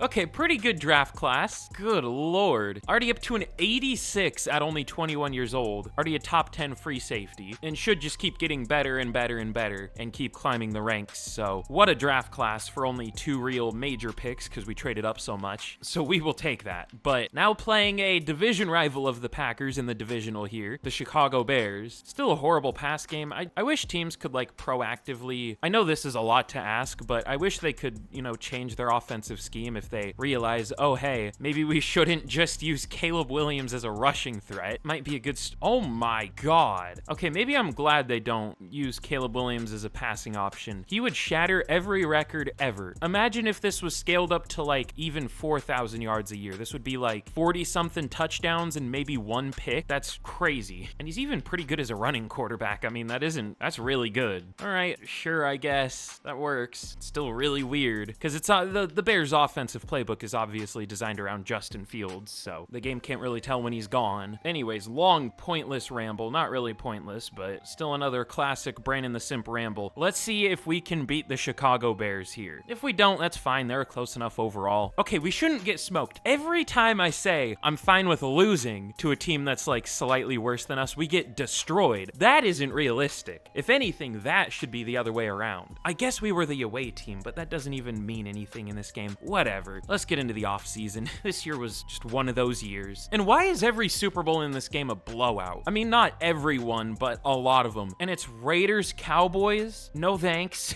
I'm okay. Thank you. The Raiders beat the Cowboys 42-7, so I'm also sure surely the Raiders aren't like an 84 overall or anything either. Actually, what are they? I want to see. Maybe they're decent, but they're an 86, and they just won the Super Bowl by 35 points. The 49ers are a 91. The Eagles are an 89. I mean, even the Cowboys are an 87. Chiefs are an 89. I guess Bills are an 87. The Bears are an 88. I'm thinking we're the Bears now because I just talked so much about them. Vikings are an 87. Texans are an 88. Steelers are an 89. We're a 90. Like, there are so many better teams than the Raiders. Whatever. Put me out of my misery, please. Ooh. Okay, what happened to our cap space? Wait, actually, what did happen? Shouldn't it have expanded, not gone in the opposite direction? Why does that happen, actually? Why does it randomly get more expensive? Because at the midseason, doesn't it go off of your cap space for the off-season, like what you're gonna have? I don't know. I thought it did, but whatever. Let's just cut a bunch of players. Not cut, but I'll maybe cut one player. Okay, Abe Lucas. I don't know what to do with him. He was so good every other year except this year. We'll keep him. We'll hope that he just, you know, doesn't suck this year. I also don't think we can cut Nwosu. It doesn't really save us anything. I guess we can restructure him, but yeah, whatever. Okay, I'll restructure like all of our deals, and we'll see how much cap space we have. How did I close completely out of the franchise? Okay, we freed up to 43 mil. Honestly, I was kind of thinking it would be more because we haven't really restructured like every single contract. But I mean, 43 mil is still like 45 mil more than what we started with, so we'll take it. But we'll re-sign Jace Bowles. We're unfortunately not going to have as much money as I was hoping for free agency though. But I'm fine with 4 years, 65.6 mil. Never mind, he doesn't take it. Okay, cool, great. We'll pick up the 5th year for Ben Becton. Brian Brown, I'm probably good. BJ Smith, he's been good. Would you take neutral? He does. Okay, I'm fine with that. But Reed, Robinson,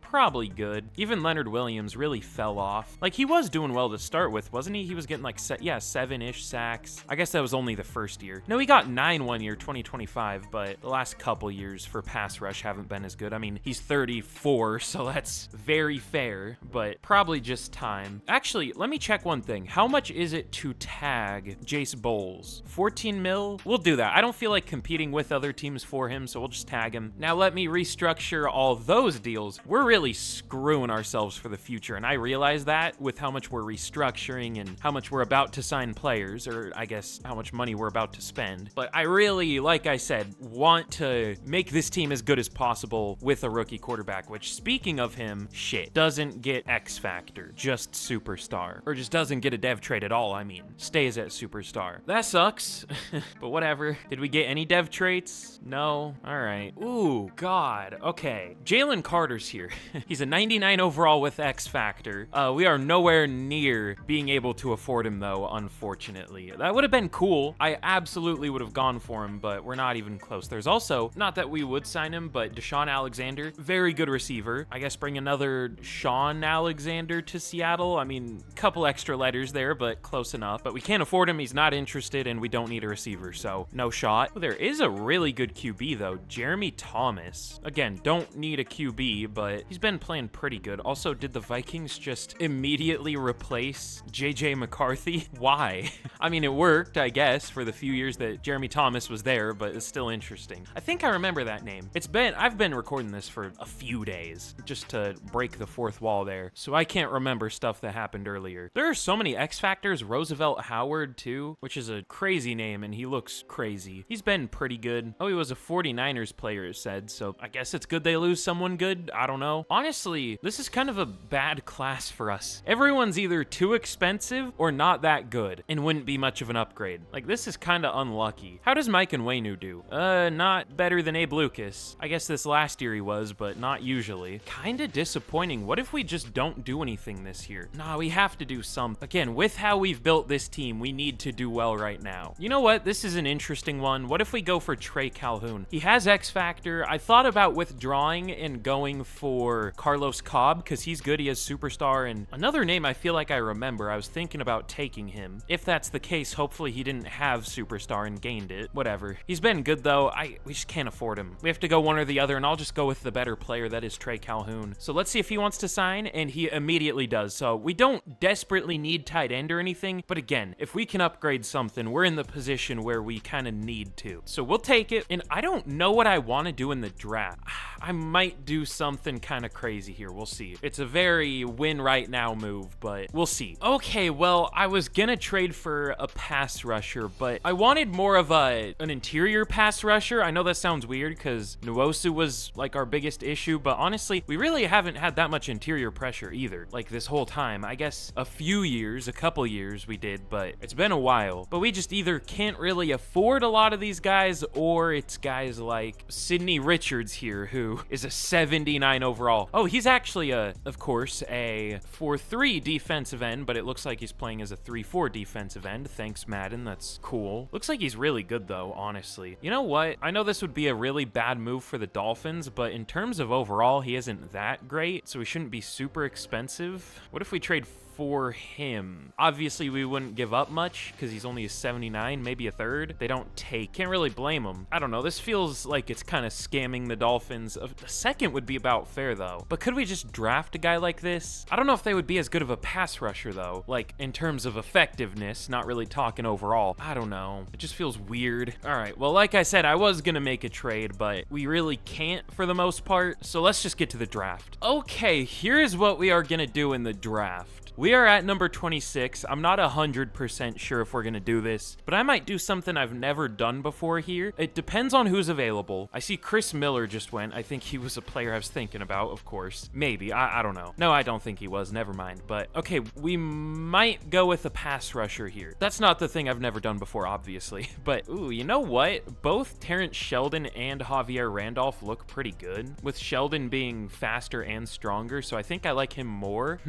How does Mike Neal look? Good, but slow. Okay, I was thinking about completely trading out of this draft with this first pick and just trading for a bunch of picks next year when we might actually need them more, which honestly might not even be a bad idea. But I don't know, those pass rushers are pretty good. I don't know if they're great though. They might be, but I always say this. There are a few positions. I guess it's all the D-line positions, honestly. Defensive end, D-tackle, and then, you know, pass rushing outside linebackers, where they have to look absolutely insane on paper to even be like pretty good players. Plus, it doesn't help that really you only find the good ones early first. All three of those positions, other than defensive tackle. You can find some good ones late, but it also depends. So I don't know, do we go with Sheldon or do we just trade back? I guess we'll go with Sheldon because usually there are worse looking defensive or, you know, 3-4 outside linebackers in the late first. So he doesn't really have any major issues. The only issue, I guess, is his agility and change of direction, but you know, that would be more of a concern in real life because that would kind of hinder his ability to become like a good finesse rusher. I guess he's already a decent one here anyways. We'll still take him. Shit. Normal dev. Great. Awesome. I figured, I mean, that's usually what late first round pass rushers are like, so I can't be surprised. I was just hoping he would be pretty good. But this pick, I might seriously just trade down for picks next year because, like, what do we need right now? Anthony Santiago looks pretty good late in the draft, day 3, and we do kind of need a guard now, don't we? Let's see. I'm just looking for any good value pick I can find. There's some good corners. Junior Jones. Not that we really need another corner, but he does look good from what I can see. Any safety safeties? Micah McCree looks pretty good. Oh, never mind. He has 4.64 speed. Okay, I'm good. Maybe Arthur Dean if he actually has a zone, which probably not. But all right, let's just go with, who was I gonna go with? Oh yeah, Junior Jones. Okay, we don't need another corner necessarily, but we might in the near future, so we'll take him. Of course, normal dev. I don't think this is a good draft class overall. Maybe early on in the first, but I didn't really see anyone great. But let's take one more pick. That is gonna be Anthony Santiago. I can't really tell if he's all that good, but he at least has A awareness, A run block. Really fast too. Probably not the best power, but can't really expect a super insane player that's projected to go day 3, and he does look pretty good, so we'll take him. Hidden dev, 86 strength, 83 excel. We will find a role for him, hopefully. But let's see, I might make 1 or 2 more picks just based off of, you know, what our future needs are gonna be, because this upcoming year, I don't think we're gonna be able to re-sign anyone, maybe a few. I think cap is really gonna be an issue, so I'll try to plan ahead as best I can. Ooh, okay. Terrence Sheldon sucks. He's a 73. I thought he would at least be a 75. I mean, he has good ratings. He doesn't really have any major issues other than, I guess, he's a bad tackler, but I mean, it said A to B tackling. I would assume that would be good, but I guess not. I don't know. Whatever. I don't know why I went to stats. I'm losing it. Even Junior Jones isn't nearly as good as I expected. I was thinking he would be like a 79. He's a 76, which that's still a good pick. That's like a mid to late first value, I guess. And then Anthony Santiago, 74, he's fine. I mean, that's again a good pick. And then Dextrell McKnight, I thought he would be better too. Okay, again, was this just a horrible draft class? It wasn't great.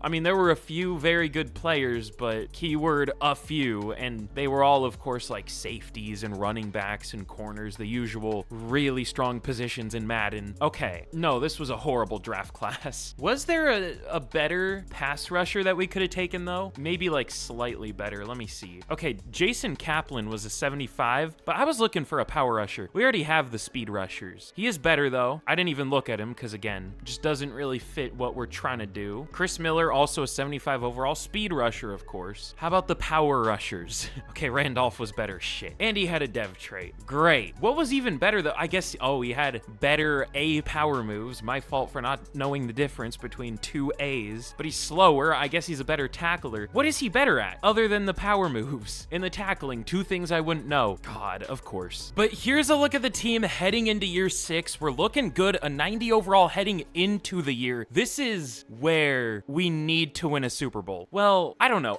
Okay, being realistic, this is the best team on paper that we're probably ever gonna have. Like, this is probably the peak in terms of overall. Maybe like year 10 too, once we kind of rebuild the team after probably losing a few players. But like, at least on paper, this is where the team is probably at its best. Now, in real life, you would say, oh, this is their Super Bowl window. This is where they have to win one before things go to shit.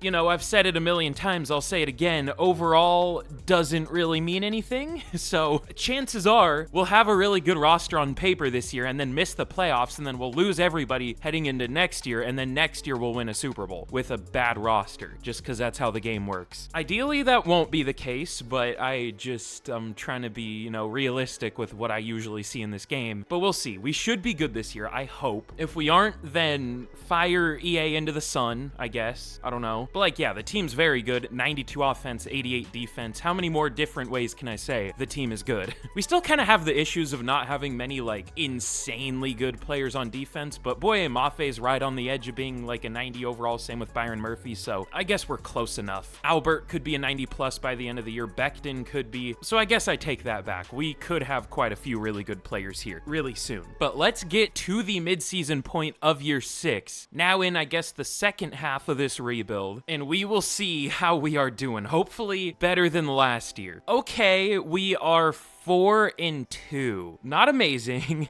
but I guess it could be worse. We're 3rd in the division. I don't know if we deserve to be 3rd in the division. I mean, maybe our schedule's just harder. I don't know. But what even is a hard schedule in Madden? It's just like completely random usually. Oh no. The 49ers, they were the leader in the division, right? They're only an 86. Wow, we're the best team by like a lot. I mean, the Chiefs are right with us at an 89, but most other teams are like an 86. Other teams are starting to regress here. The Steelers are also an 89 though, but yeah, we have the best roster in the league. The Rams are at least close in our division at an 88, but we're still better, obviously. I guess we have the same amount of losses as them, but We should be better, man. We should be. We deserve to be. I wouldn't be as annoyed if, you know, you did as well as you should sometimes, but it feels like it's never as well as you should do. And if you do have a lot of success, it's because you have a not great roster. Y'all know the deal. I say it all the time. It's just, how can I not point it out when it happens all the time? Oh yeah, and this year our contracts are a little scary. We of course have negative 13 mil and we have to re-sign Jace Bowles, Keith Roberts. Josh Watkins is a backup now, so that's fine. Tariq Woolen, Abe Lucas, which whatever. I guess JC Warwick is a starter. Is he? I think so. I think I might have subbed in someone else over him, but also Blake Cashman. A lot of starters. Kicker and punter too. Honestly, not as bad as it could be, but the fact that we have all those deals to work with, or not work with, but all those players to re-sign, and we still have negative 13 mil is a little scary. So either, I don't know if next year we're gonna have much less money or more money. I guess next year we're probably gonna have to re-sign everybody else and we're gonna have a lot of money to work with, but it's gonna go away quick. I don't know. We're in the weird spot where we have an amazing roster, but it's getting way too expensive. But it's maybe workable. I've dealt with like negative 50 mil and still survived, so we'll see. Let's get to the end of the year. I hope we bounce back. I mean, I know we're 4-2. That's good. This is literally the best roster in the league in terms of overall. We honestly shouldn't have a loss right now, maybe one. Okay, we finished 10-7 with the best roster in the league. At least we made the playoffs. It could have been worse, but it hurts seeing the Rams right here with us at 13-4 with only an 89 overall team, which is a good team. It's not a 92 overall team. Let's see what went wrong. It looked like our defense was ass, but I checked the stats at the midseason or a little bit after, and they weren't too bad. I have a couple theories, though. Big surprise. But almost 4,300 yards for Church, 33 touchdowns, only 9 picks. He is very good. 73 completion percentage. What a pick he was in the mid-second. I mean, it would have been even better, like, third round, but I didn't want to risk him going for no reason, really. Kenneth Walker, 1,400 yards, 5.1 per carry, 15 touchdowns. Another very good year. Over 1,500 yards for DK, 14 touchdowns, 900 for JSN, almost 900 for Walker. Oh, the blocking. Okay, that was one of my theories for issues when I saw we weren't doing super well, but I noticed our offense was good. Yeah, we only allowed 24 sacks. We'll take that. But now on to the defense. So we didn't have many tackles, which is a good thing. So what was the issue? If we're, you know, I always say this, but usually, not always, but usually a sign of not a lot of tackles, or no, having not a lot of tackles is a sign of a good defense because it means they're getting off the field. I guess it can also mean you're just getting blasted for big chunk plays, so you don't really have as many tackles to make as if you're getting like dink and dunked, you know what I'm saying? I feel like that was a horrible way to explain what I'm trying to say, but maybe you understand. Honestly, the stats are super good. Lots of TFLs, more sacks than we've had in quite a while. 11 for Mafe, 10.5 for Nwosu, 8.5 for Murphy. Picks, better than last year. 2 for Roberts and Becton, 1 for a few players, including Boye Mafe. That's interesting. Okay, we didn't have many pass deflection. I don't know what the issue was. Maybe, okay, what were, Manny Albert was terrible in terms of stats. 2 pass deflections and 1 pick. I mean, if my theory is correct and we are getting, just allowing massive chunk play touchdowns, then, you know, usually the deep safety, usually the free safety is kind of to blame. So maybe our probably, yeah, 90 overall free safety's not playing well. It looks like from stats he isn't doing well. I don't know. I'm having to like theory craft because I don't know what's happening. I don't know what the problem was with our defense. I guess we didn't have a crazy amount of picks, but I've seen much worse from really good defenses in this game. And I saw we had a bad pass D, so I'm gonna assume we're just getting torched over the top. I don't even know. Couldn't tell you. Yeah, we had one of the worst pass Ds. And our run D, it looks like, wasn't even that good. Or it was about, no, it was actually pretty good. Close to top 10-ish. And we allowed a lot of points. But the thing is, usually in Madden, and I guess in real life, if you're getting a lot of sacks on defense, you have a good defense. But we had the 4th most sacks in the league. The Saints, what?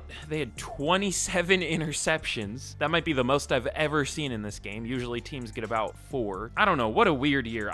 Normally, if we have an issue, I know what to do to fix it. Here, I have literally no idea. Zero. There's just like nothing I can even think to do. We did have a lot of giveaways on offense. Maybe we're turning the ball over in our own territory, and that's getting our defense cooked, but that wouldn't explain the yards. That would explain the points per game, not the yards. I don't know. Doesn't matter. Nothing I can really do about it. But we are going to be taking on the Rams in the wild card, of course, which, by the way, we have a 95 overall offense. This thing is insane. Literally 0 weaknesses. I mean, arguably Abe Lucas and Christian Haynes are. Well, not too bad. I assumed Abe Lucas was going to be like one of the lowest rated tackles or right tackles, but he's 14. I guess that's above average, you know, with 32 starters. Haynes is a little below average, but that's fine. So I don't know. At least it wasn't our 95 overall offense that underperformed. That would have really not made me happy, but nothing else really to build up here. It's kind of weird how in later years in the playoffs, you don't get like any scenarios, not even like playoff rivals, playoff blizzard, hot opponent, nothing like that. It's interesting. Let's see if we can beat the Rams. We deserve to, because we have the better team on paper. I don't want to change our defensive playbook because it was so good, but we might have to if it sucks again next year. But let's see if we can beat the Rams. Let's worry about right now first. And we lose anyways, 35-31. So let's get into the offseason. What could we do about this fence? We might just do what I said. It's been good for the most part, so we'll just stick it out with a defensive playbook. If it still sucks next year, though, we'll definitely change it. But honestly, I don't know another good 4-3 defensive or 3-4 defensive playbook. And of course, the Rams win the Super Bowl. How many division rival Super Bowl wins have we had here? Actually, I don't think that many. We've had the 49ers in the Super Bowl a few times. They won 1. God, I forgot about that. Bears Chargers. That's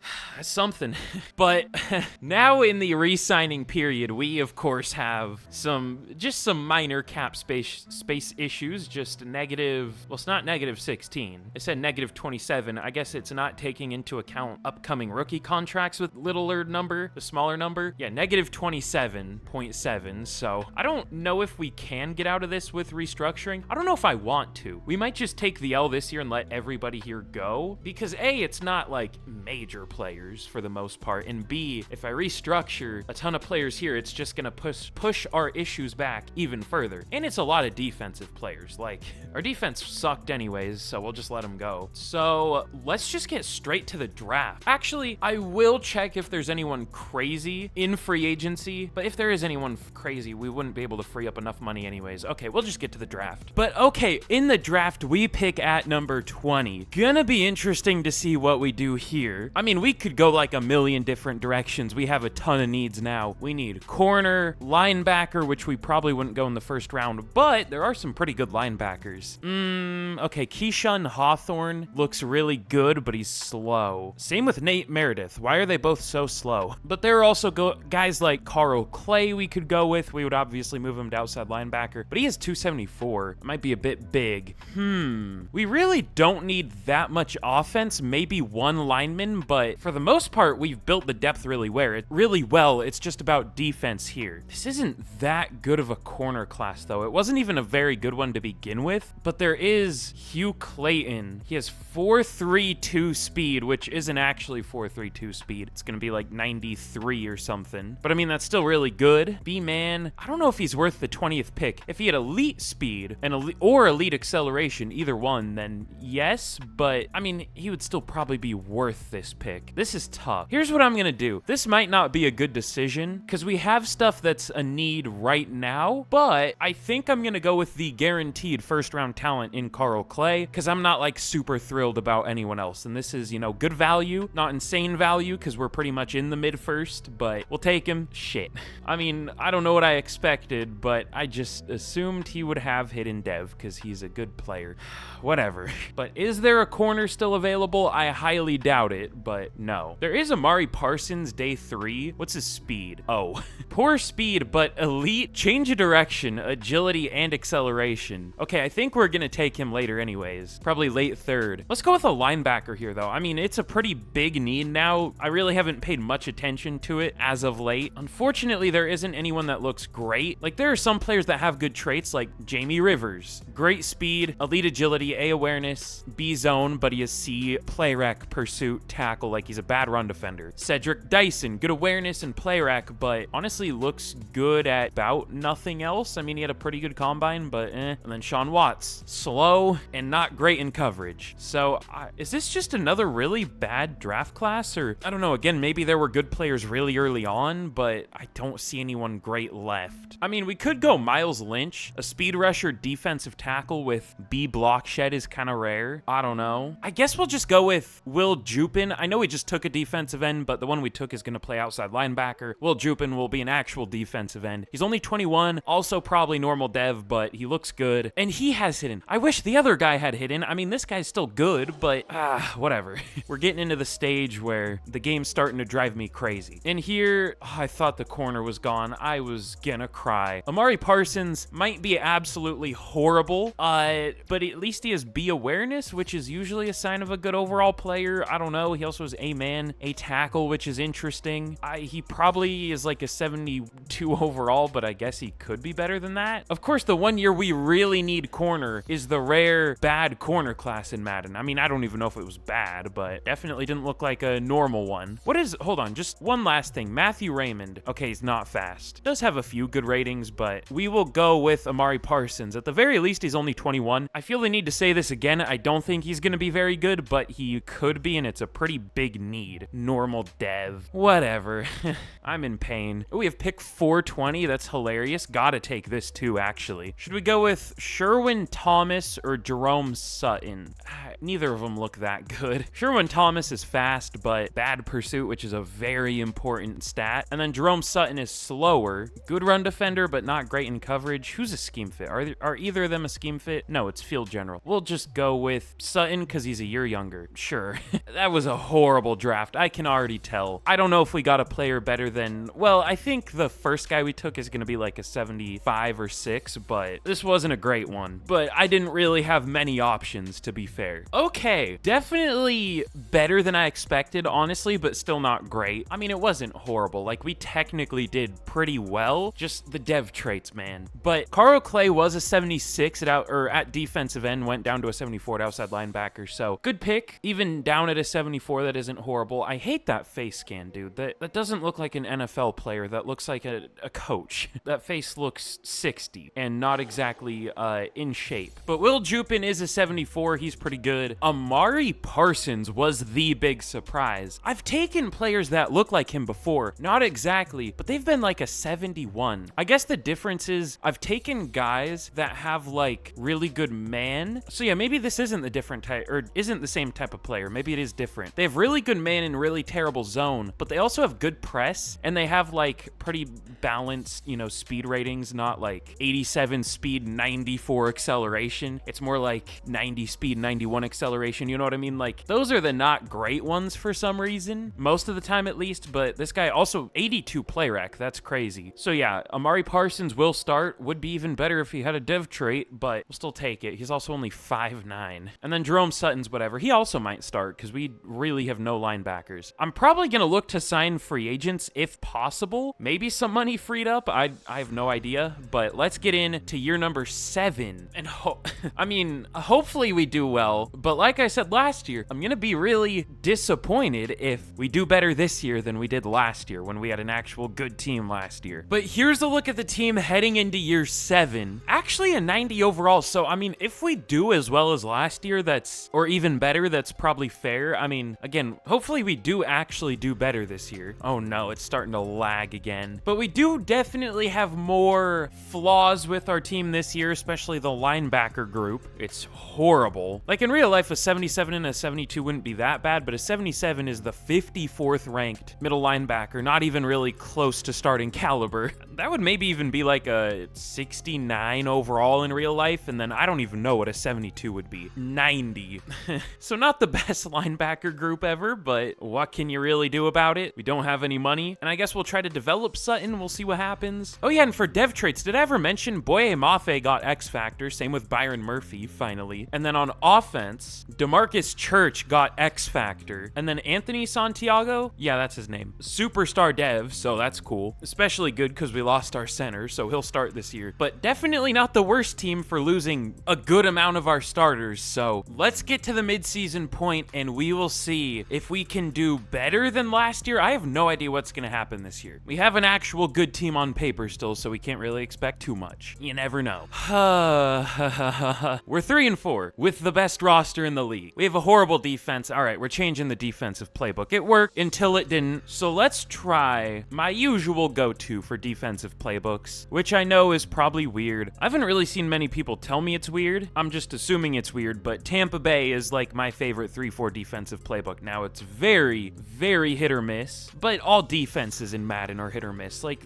there's no consistency. I guess we don't have the best overall defense, but I mean, an 88 is still probably good, so maybe we do actually have a good one. And I think, I'm not sure, but I think we might gut the team a little bit here. I mean, this is just inexcusable. Again, best roster in the league, 3-4. Like, that's crazy. Let's see what's going wrong. We're gonna trade some people. It looks like it's all defense. That's the issue. Good Lord. Kenneth Walker, 5.9 yards per carry. Definitely not the issue here. Okay, so we do kind of have some blocking issues. Christian Haynes is pretty bad. I mean, 3 sacks at right guard through 400 snaps. He might be a trade piece. I don't know if anyone would want him. I think he'll be really good in real life, but he hasn't really developed too much here. Like, if he gets up to like an 82 in real life, that would be good, but here an 82 is like a 76 or something. Maybe even lower. Maybe like a 74. So, I mean, he's been good every other year, right? Mostly. We might keep him, I guess. But what's the problem on defense? Not really the pass rush. We have 1 interception. Yeah, that'll do it. David Northrup, backup, 69 overall, is our 1 player with an interception. You know what? I think I know who I'm going to trade, and it might be an interesting decision, but look at these coverage stats. Manny Albert threw 2.5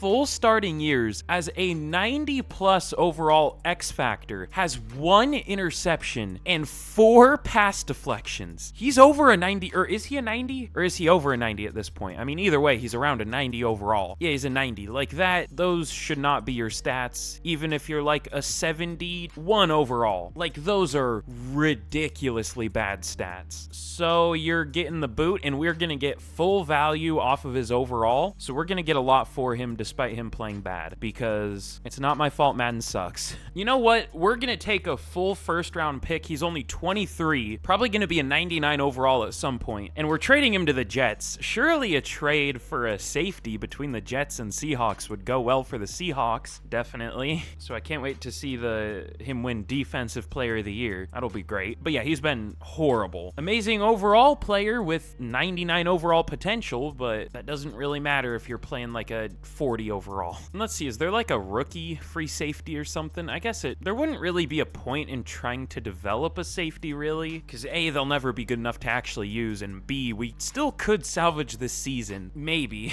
I mean, I know this was supposed to be maybe a tank season. I mean, that was the original idea, but like, we should not be bad. We should be the opposite. We should be the best team in the league, because we are, but we aren't at the same time. All right, let's get to the end of the year. No, wait, we still have re-signings. I need a nap. Good Lord. I don't know what I expect. These 10-year rebuilds always drive me insane. But Derek Walker will re-sign. 3 years, 35 mil. DK is 31 years old, but is still very good. We'll go 3 years, 65.4. Ben Becton, how has he done? Honestly, safeties in this game just kind of suck in general, but I don't know, some are good. Ben Becton has been better. Like I said earlier, strong safeties kind of get more stats in Madden than free safeties, which is interesting. At least like coverage stats, I mean. I don't know. I don't know about any of our DBs. Like, I don't know. BJ Smith, I'll go neutral. 2 years, 37. He takes it. Okay. Kirk Eubanks has been doing pretty bad. Andrew Knott is very replaceable. Christian Haynes, I know he's playing horribly, but we're gonna hope that changes. It probably won't, but we'll re-sign him for at least 1 year. Oh, Jordan Mailata. Okay, we have to re-sign more players than I expect. Is he worth 3 years, 102 mil? I mean, in real life, for sure. I mean, that's a massive deal, though, but, you know, eventually he might get something like that pretty soon. I don't know when he needs a deal in real life, but either way, I don't know if the player in Madden is worth this kind of contract. He has been better than most good left tackles are in this game, though, so would we be better off just tagging him, though? I'll offer him player-friendly to start out. 2 years, 62, and he takes it. Okay, cool. And then everyone else we'll just see at the end of the year. Let's get to the end of the year, and we'll see what happens, I guess. Okay, Jesus, we finish 11-6.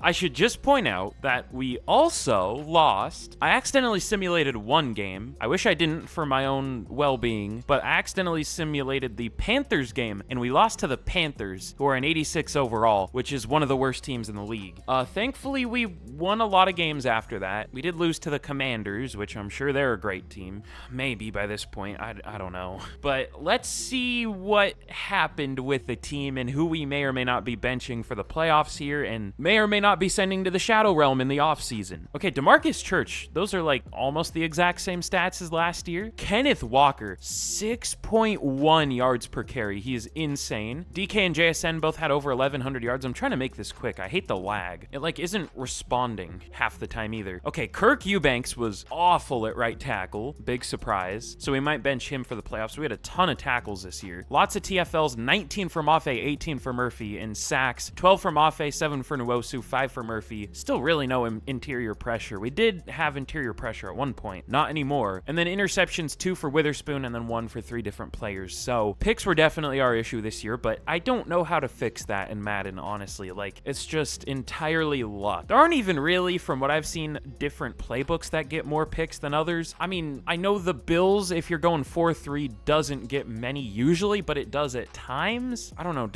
I guess I see the Steelers up here, but I don't know. If there's a, like, consistently good either 4-3 or 3-4 defensive playbook, please let me know. And please don't say the Cowboys, because every time I use the Cowboys, it is the worst thing I've ever seen in my life. But Brett Vickers for the Lions wins MVP. I guess it is an offensive award, but yeah, he does win it for the Lions. First non-real player I think we've seen win it. DeMarcus Church at number 5. That's cool. Offensive player of the year goes to Kenneth Walker. I think that's the first time Brandon Ayuk hasn't won it. Maybe not, but feels like it. DeMarcus Church at number 9. Boye Mafe at number 3 for defensive player of the year. He's been way better than he usually is in this game. Normally we just end up trading him away because he sucks, but he's been really good here. And then Jerome Sutton does win defensive rookie of the year. I don't know if that's going to make him good enough to be, like a future starter at linebacker, but maybe. Amari Parsons at 3. See, I wish Amari Parsons would have done well enough to win it, because he's an actual, already pretty good overall player, just needs a dev trait, but I guess we'll take winning it over not winning it, no matter who it is. But we are going to be losing to the Atlanta Falcons in the wild card here. Should we just rip off the Band-Aid? Maybe. Yeah, we only had 5 takeaways on defense, and surprisingly, that was only 27th.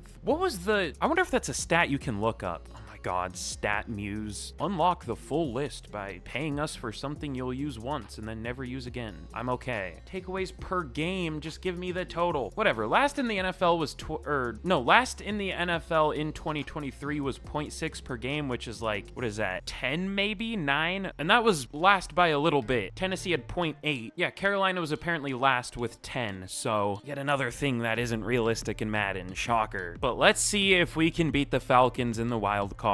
Okay, we do. I don't know why I've had so much or so little hope. I mean, we finished off the year pretty well. It's just every year. I know we should do better. But we do beat the Falcons 27-21. We get an upgrade for our backup QB. His name is Jamie Duffy. That looks like that would be his name, honestly. That's fitting for his face. But we are going to be taking on the Detroit Lions in the divisional. I don't really see them much in the playoffs. They're another team that is really bad in simulation, but they have a good team here. 90 overall. They went 12-5. So they also had a really horrible defense. They had a worse defense than us and a little bit worse of an offense. I mean, it looks like they had a better pass game, but for points, for yards, we were better. So let's see what happens. And we do beat the Lions 20-13. And just like that, we're in the conference championship after being 3-4 at the midseason. Now, we definitely deserve to be in the conference championship, so not like that's unrealistic, but can we win? The question has gone from can we win multiple Super Bowls with the Seahawks to can we win one Super Bowl with the Seahawks in Madden? It just feels like one of those, well, I would say one of those cursed rebuilds, but I guess it's kind of the same story in every 10-year rebuild I do. It's like, oh, great team, and it underperforms. Whatever. I've ranted enough. I'm annoyed.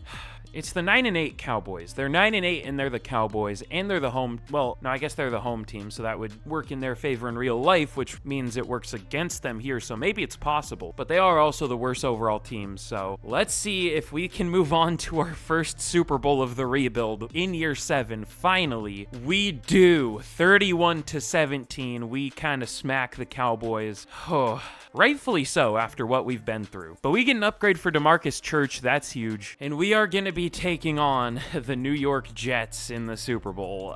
That's a weird team to go up against. I mean, could be good this year in real life, but I mean, they still have Quinnen Williams here. They're probably, they're okay team on paper. An 88 is probably mid. I think about 85 or 6 is the worst. Okay, I'm going to need to take a break. Look at this. This hurts to look at. It's so laggy. Holy. Okay, yeah, 86 is the worst and 88 is about mid. I wish someone loved me as much as Madden loved mid overall teams. Lord help us all. But we have a Super Bowl Media Day scenario. This is hopefully just the beginning. I mean, hopefully this isn't the only Super Bowl we make. We deserve a few more, but last thing before we jump in, upgrades. We have some decent ones. Jerome Sutton for Defensive Rookie of the Year, JSN, Ben Becton. We'll take it. Oh, and Jerome Sutton went straight to Superstar Dev. That's crazy. So he'll probably be one of our future linebackers. He'll still only be 22 years old next year, so that's cool. But let's jump in against the Jets here, and let's see if we can win our first Super Bowl of the rebuild finally. But here we go in the Super Bowl against the Jets in the 49ers stadium too. Who's their quarterback? I should have checked that. Some number 12 guy. I guess we'll see after the game, but let's jump to the end of the game and we will see if we can win a Super Bowl. The Jets do score first to make it 7-0, now 10-0. It's gonna be one of those, I can already tell. 17-0. We do get a touchdown. I guess we get a field goal too, but we're still down by a touchdown. If we could get touchdowns, we would be right in this. We do to make it 21-24. The Jets kick a field goal, but we drive and don't score. They get a field goal, and that is gonna be the game. If we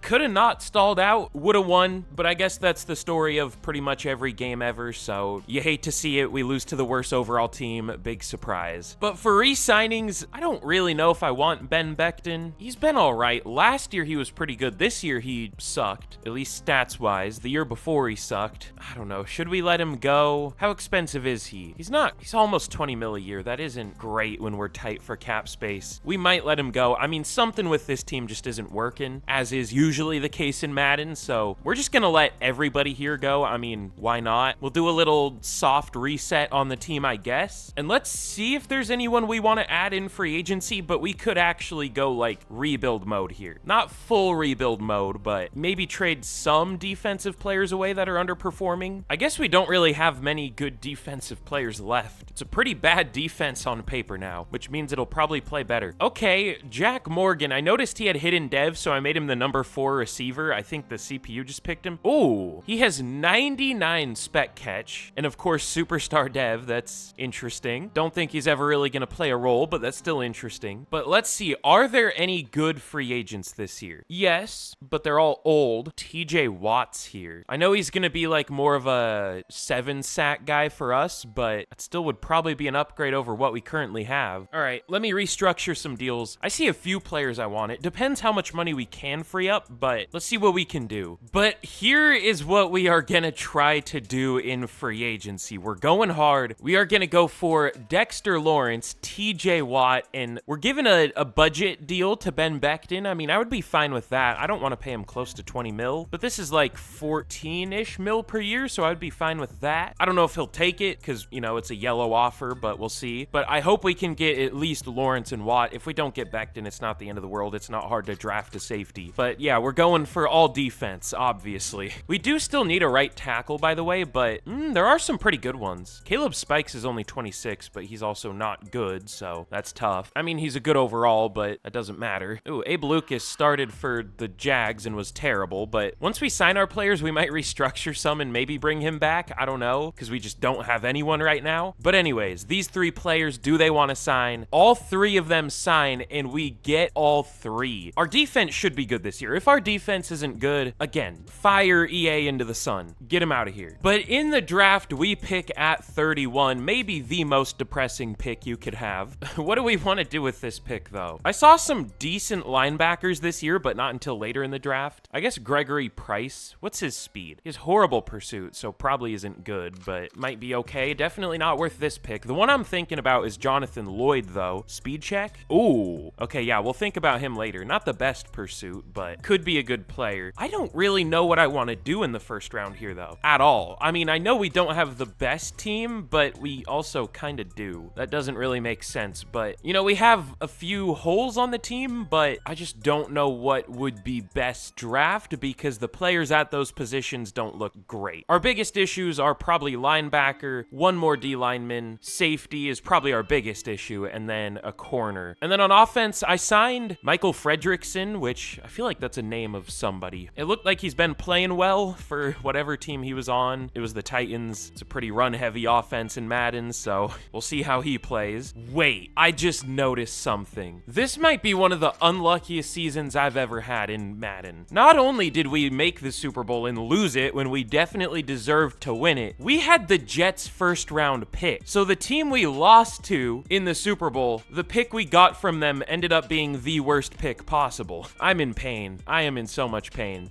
Whatever. Let's go with, I don't know, Dwayne Rossum doesn't look very good. He looks okay. There aren't really any good safeties this year. I mean, maybe Elton Lawton. That's a hard name to say. I don't know why. I want to say both T's differently. I guess you would. He actually might be pretty good, but he isn't really a scheme fit. I guess he would be at strong safety. He's so slow. I have no idea what his coverage is. We might take him later. I don't know. This is tough, man.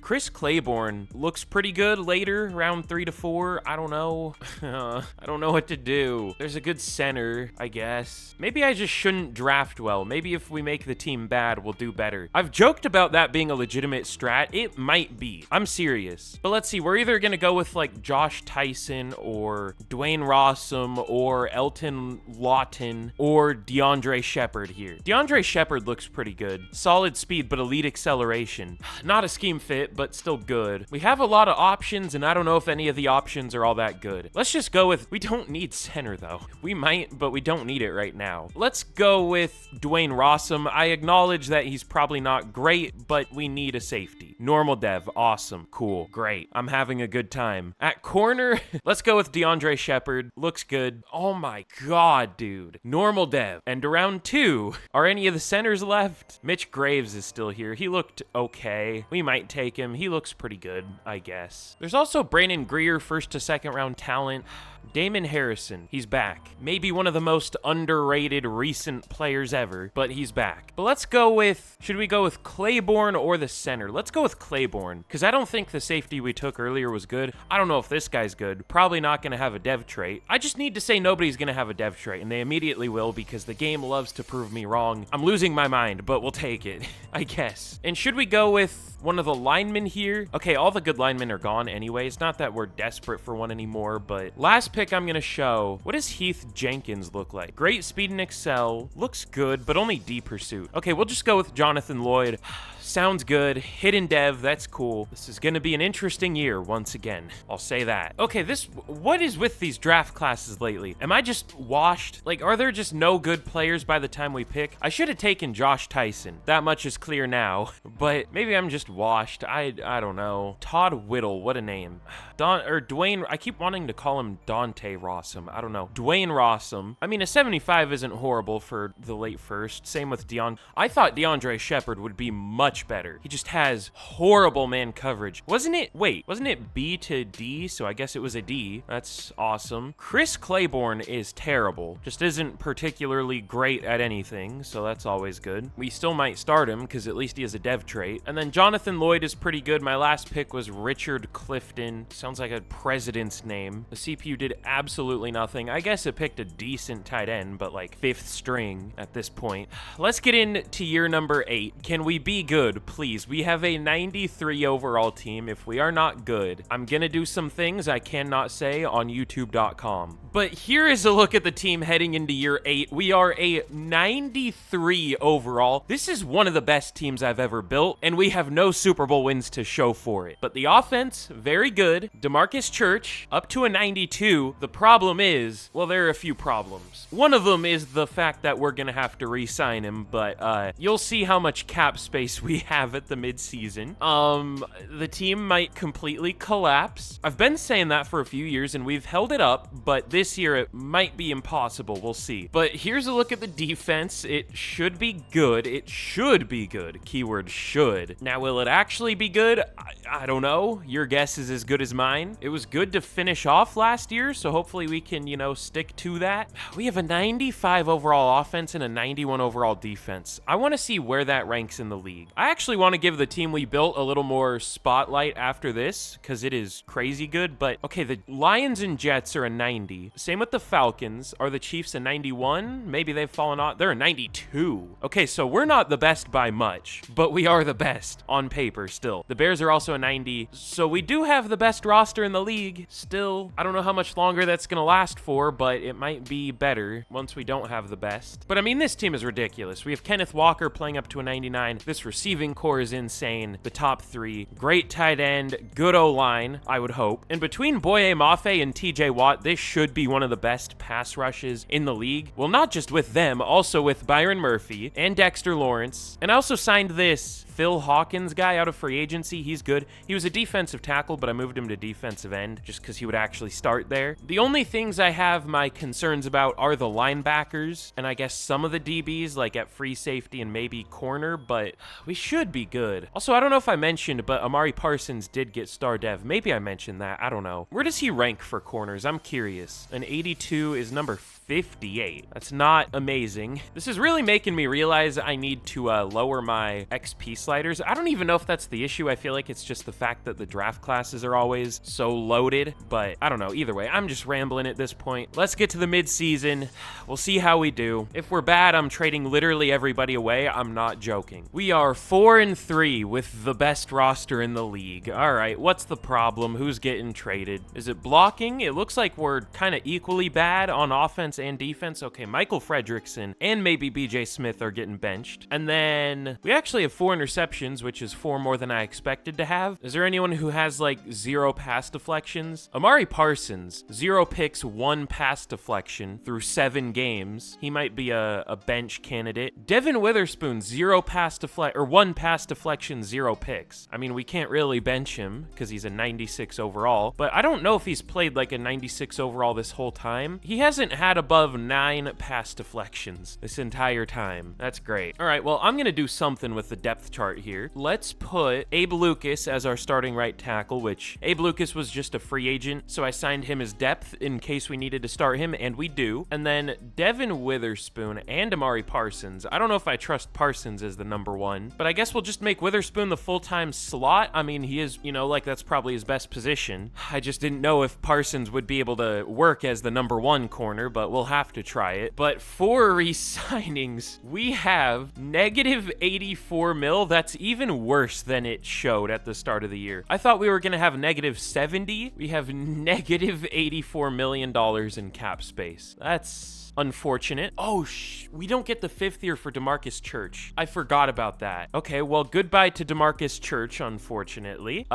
We could trade him here and just take the L on the season, but we could also try to win a Super Bowl this year. I mean, we might as well. This is technically the best chance we're ever going to have. Might be smart to trade Church because, you know, let's be real, we're not winning a Super Bowl, but I mean, we might as well try because I don't know if we're ever going to win one anyways. So we're not going to trade anyone away despite massively underperforming once again for the millionth time here. Let's get to the end of the season. If we miss the playoffs, I'm gonna trade everyone. I know I said I would if we were bad here. We're technically not bad though, because we have a winning record, but no, if we miss the playoffs this year, I'm removing the team. Okay, we finished 12-5. That's maybe 3 more losses than we should have, but at least we do well. At least we make the playoffs. Let's check out our season stats. Not the best year from DeMarcus Church, but 4,400 yards, 27 touchdowns, only 8 picks. Good season. 1,360 yards for Walker, 11 touchdowns, 4.9 per carry. Sounds good. 1,500 yards for JSN and 15 touchdowns. 1,000 for Walker, almost 1,000 for Metcalf. The blocking was much better in the second half of the year after we benched Fredrickson, although Abe Lucas wasn't amazing either, but better. And then Lloyd led the team with 124 tackles as a rookie. What a year from him. 4 TFLs, 2.5 sacks, 2 picks, 11 pass deflections, 21 TFLs for Lawrence, 19 for Watt, 18 for Murphy, and sacks. Not a great year from TJ Watt. Definitely low sack numbers by his standards, but that's, you know, what you expect in Madden. This is the lowest year he's had. Like, what, do I use players wrong? I put them as the rush ends. I just don't understand this game. I don't. What do I do about this? Like, I know it's still 11 sacks, but it is like magic. As soon as we sign a player, they immediately have their worst year that they've had the entire time. I mean, at least he had TFLs, but the least sacks he's had in a long time. Whatever. 10.5 sacks for Lawrence, that's cool. 7 for Murphy, 6.5 for Mafe, not a great year. But interceptions, 3 for Witherspoon, 2 for Lloyd and Becton, and then 1 for a couple players. Cool, I guess. Trevor Lawrence wins MVP. Ayuk wins his 14th Offensive Player of the Year, JSN at number 2. TJ Watt at 6 for Defensive Player of the Year, Lawrence at 8. And Defensive Rookie of the Year does go to Jonathan Lloyd. That's cool. I would hope so. But let's check out our dev traits. I don't know if we would have gotten any good ones. Maybe, I guess. Turner has star. Claiborne has star. Lloyd has star. Okay, that's about right. But in the playoffs, we are going to be taking on the 10-7 Detroit Lions. If we lose this game, we have a cold opponent scenario. We'll go smug response. That's probably not the best one to go with because it's going to... Oh, no, it still gives them -5 stats. I just don't get that scenario much. Normally, we are the cold opponent. But let's see if we can beat the Lions in the wild card. We do. I really did not think we would win that game. We win 30 to 25. We'll take it. What do we get for cold opponent? I don't even know. Probably just morale and XP or something. 1,000 XP. That's it? Really? I mean, I know it was an expected win, but no win is expected in this game. And now we are going to be taking on the LA Rams in the divisional. We are the better team. We have a 5 overall better roster, which we are up to a 94 overall now, by the way. Like, I've done my part here. 96 offense, 93 defense. So super close to a 95 overall even. So let's see if we can beat the Rams in the divisional. It is a home game for us. Of course not. Why would we beat the worst team? Let's get into the offseason. I know this is why people, you know, play playoff games, or at least jump in certain scenarios, but I don't like doing that. I don't know why. Maybe I should. But now we are going to need a quarterback, and I didn't focus scout quarterbacks because for some reason I thought we were going to have a 5th-year option. I just forgot we took Church in the, mid-second? So goodbye DeMarcus Church, unfortunately. We can't even tag him. The rest of these guys, I don't really care. But let's get to the draft, and we will see what we can do. But in the draft, we pick at number 26. I didn't see any good QBs this year, so that's tough. I guess we'll just draft one next year and figure something out. We do need offensive line now. I guess we could go with someone like Thomas Wall. What does Virgil Underwood look like? Oh, okay, his ratings aren't amazing, but 46 bench reps, which I'm sure is going to be like 92 strength or something. Also, great speed, great acceleration, great change of direction. We might go with him, maybe. I don't know where we're going to play him because we need a left tackle, so I guess Thomas Wall would probably be better than that, or better for that because he's 6'5", but yeah, let's go with Virgil Underwood first. He'll probably play right guard for us or something. Hidden dev, okay, he does have 99 strength. That's crazy. He might be a really good player. We'll see. He does have his flaws, like he's a power guy, but he didn't have both A power stats, which that means he's probably not going to be like an 80 or something, but he could be good. And then Thomas Wall is still here, so we will take him. Hidden dev, sounds good. I'm at the point where I don't care if we win a Super Bowl. I just want to make this team good on paper, so that's really all I can do, so that's what we're going to try to do. We've deserved a ring like 8 different times and haven't won one, so that's tough. But last pick, let's go with another lineman just because I don't trust our offensive line. Dylan Washington, hidden dev, cool. Oh yeah, wait, did I even mention the reason we need a left tackle and a few linemen is because Jordan Mailata retired, so that's great. I think that was our only retirement, but still, that sucks. So that's why I drafted, 3 offensive linemen with our first 3 picks. 2 starters, hopefully, and then 1 backup for when one of our good overall linemen inevitably play like a 40 overall. But okay, we had a decent draft for sure. It was the best draft we've had in a few years. But Virgil Underwood, 78 overall. That's about what I expected. 99 strength, 90 impact block, 88 lead block. If he was a better like pure blocker, like run block, pass block, then he would be a very good overall. Just needs to refine that, I guess. He should be a good starter at right guard. Can't wait for him to allow 14 sacks from right guard and have the worst season I've ever seen. And then Thomas Wall, I think, is going to be our left tackle. I don't feel great about that, but he's a bad overall pass blocker, so that means he's probably going to play well in pass pass protection. We'll see. I guess he isn't a bad, like he's a 67 overall pass blocker, but he has 77 pass block. Like he has good ratings there. I guess he's just, well, he isn't even that slow. What does like pass protector overall go off of? I think it also goes off of awareness and take into account like finesse. I don't know. Maybe change a direction, something. And then Dylan Washington is good too. He'll just be our swing tackle, but he's a guard, so whatever. He'll play somewhere by the end of the year, probably. He'll probably be our left tackle by the end of the year, honestly. I don't have much hope for Thomas Wall, but Trey Spencer, 72 overall, he's decent. And then I took a couple QBs. I took Ben Ramirez before I realized he's 23. He's good throw power, but that's about it. And then I also took Tramel Hillman. This dude's crazy. I would take him earlier in the draft, honestly. He's 6'4", 244 with 96 throw power. That's something to work with. I mean, very little accuracy. You know who this is? This is, I guess, slower Joe Milton, but maybe more accurate Joe Milton. So maybe that isn't a very good comparison, but whatever. Bad QB with a really strong arm. And then I also took Daniel Spriggs. He sucks. I took him because he had B power moves, and the B power moves is a 70. I always forget. It's not actually a B. It's a B in quotation marks, because it's decent compared to the other players at the position, but in reality, it still sucks. Let's get into year 9. Is it year 9? Yeah, thank God. Get me out of here. But okay, here we are heading into year number 9. Despite losing most of our important players, or at least few of our most important players, in DeMarcus Church and Jordan Mailata, we're actually still an 89 overall team. We just have a worse overall offense, so that means it'll do better, probably. And we're going to start Tramel Hillman just because he's a year younger. He also gained a throw power throughout the preseason. He went up 1 overall. I also accidentally didn't start either of them in the preseason. Neither of them played at all, which would have been a fun QB battle for the starting spot, but I accidentally started the 2 older ones. I mean, it wasn't really my decision. I just forgot to rearrange it. I cut the other 2, though. One of them did well, but I don't care. He'll never make an impact on the team anyways. But here's the defense, still very good. I mean, we didn't lose anyone here. 91 overall. I just want the team to do as well as it should, man. That's all I'm asking. I'm not even asking to overperform or anything. I don't like overperforming. I just don't like underperforming even more. But it happens every year. But this year we'll probably overperform.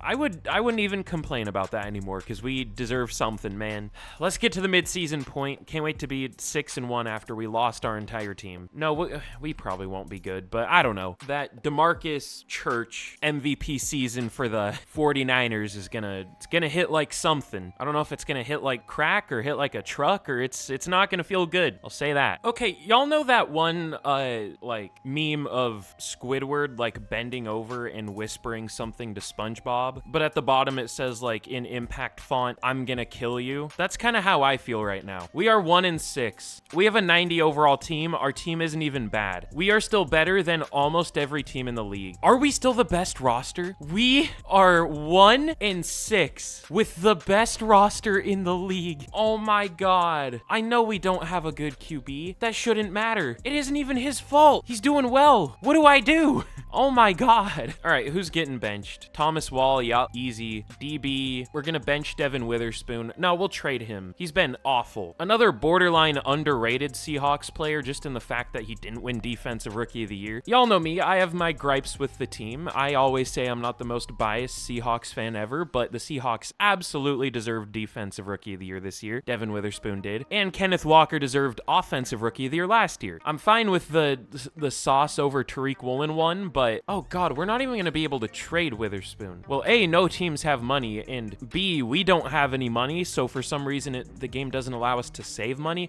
Actually, no, I think it does as long as we don't take a player back for Devin Witherspoon. We're gonna get a lot. Where's he ranked for corners? Number 8. Okay, maybe this is a bit much for a 30-year-old corner. Do I care though? Not really.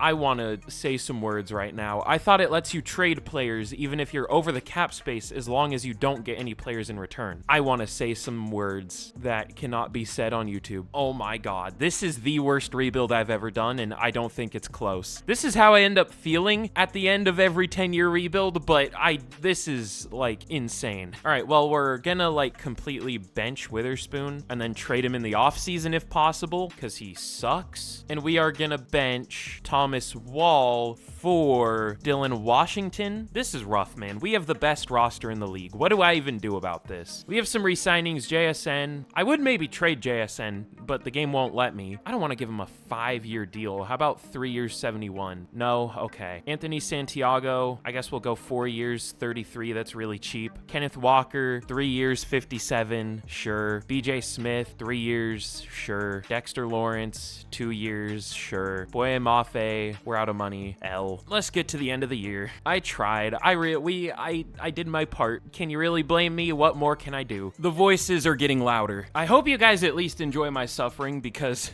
I don't. We finished 5-12 with the best roster in the league. And sure, you could say, oh, well, you had a 67 overall QB. Of course it's not going to be a great year. Well, A, we still had the best roster in the league in spite of that, so we still should be good. And, of course, the 67 overall QB didn't play like a 67 overall QB, because overall means nothing. Tramel Hillman had 3,900 yards, 30 touchdowns. I mean, the picks were high and the completion percentage wasn't great, but is this how a 67 overall QB should play? Don't think so. 1,400 yards for Walker, 5.7 per carry, 10 touchdowns. Really good year for him. 1,100 yards for JSN, almost 1,000 for Walker. Blocking, Fredrickson was ass, but other than that, I guess it was fine. Dylan Washington kind of sucked at left tackle too. I guess there wasn't really a better option there. Lloyd led the team in tackles again. TFL's 21 for Murphy, 18 for Lawrence. Sacks, 15.5 for Watt, 11 for Lawrence, 7.5 for Jupin, 6.5 for Mafe. And this was still somehow like a bottom 8 defense, because we had 6 total interceptions, 2 for Sutton and Parsons, 1 for Becton and Rossum. Fun. Super fun.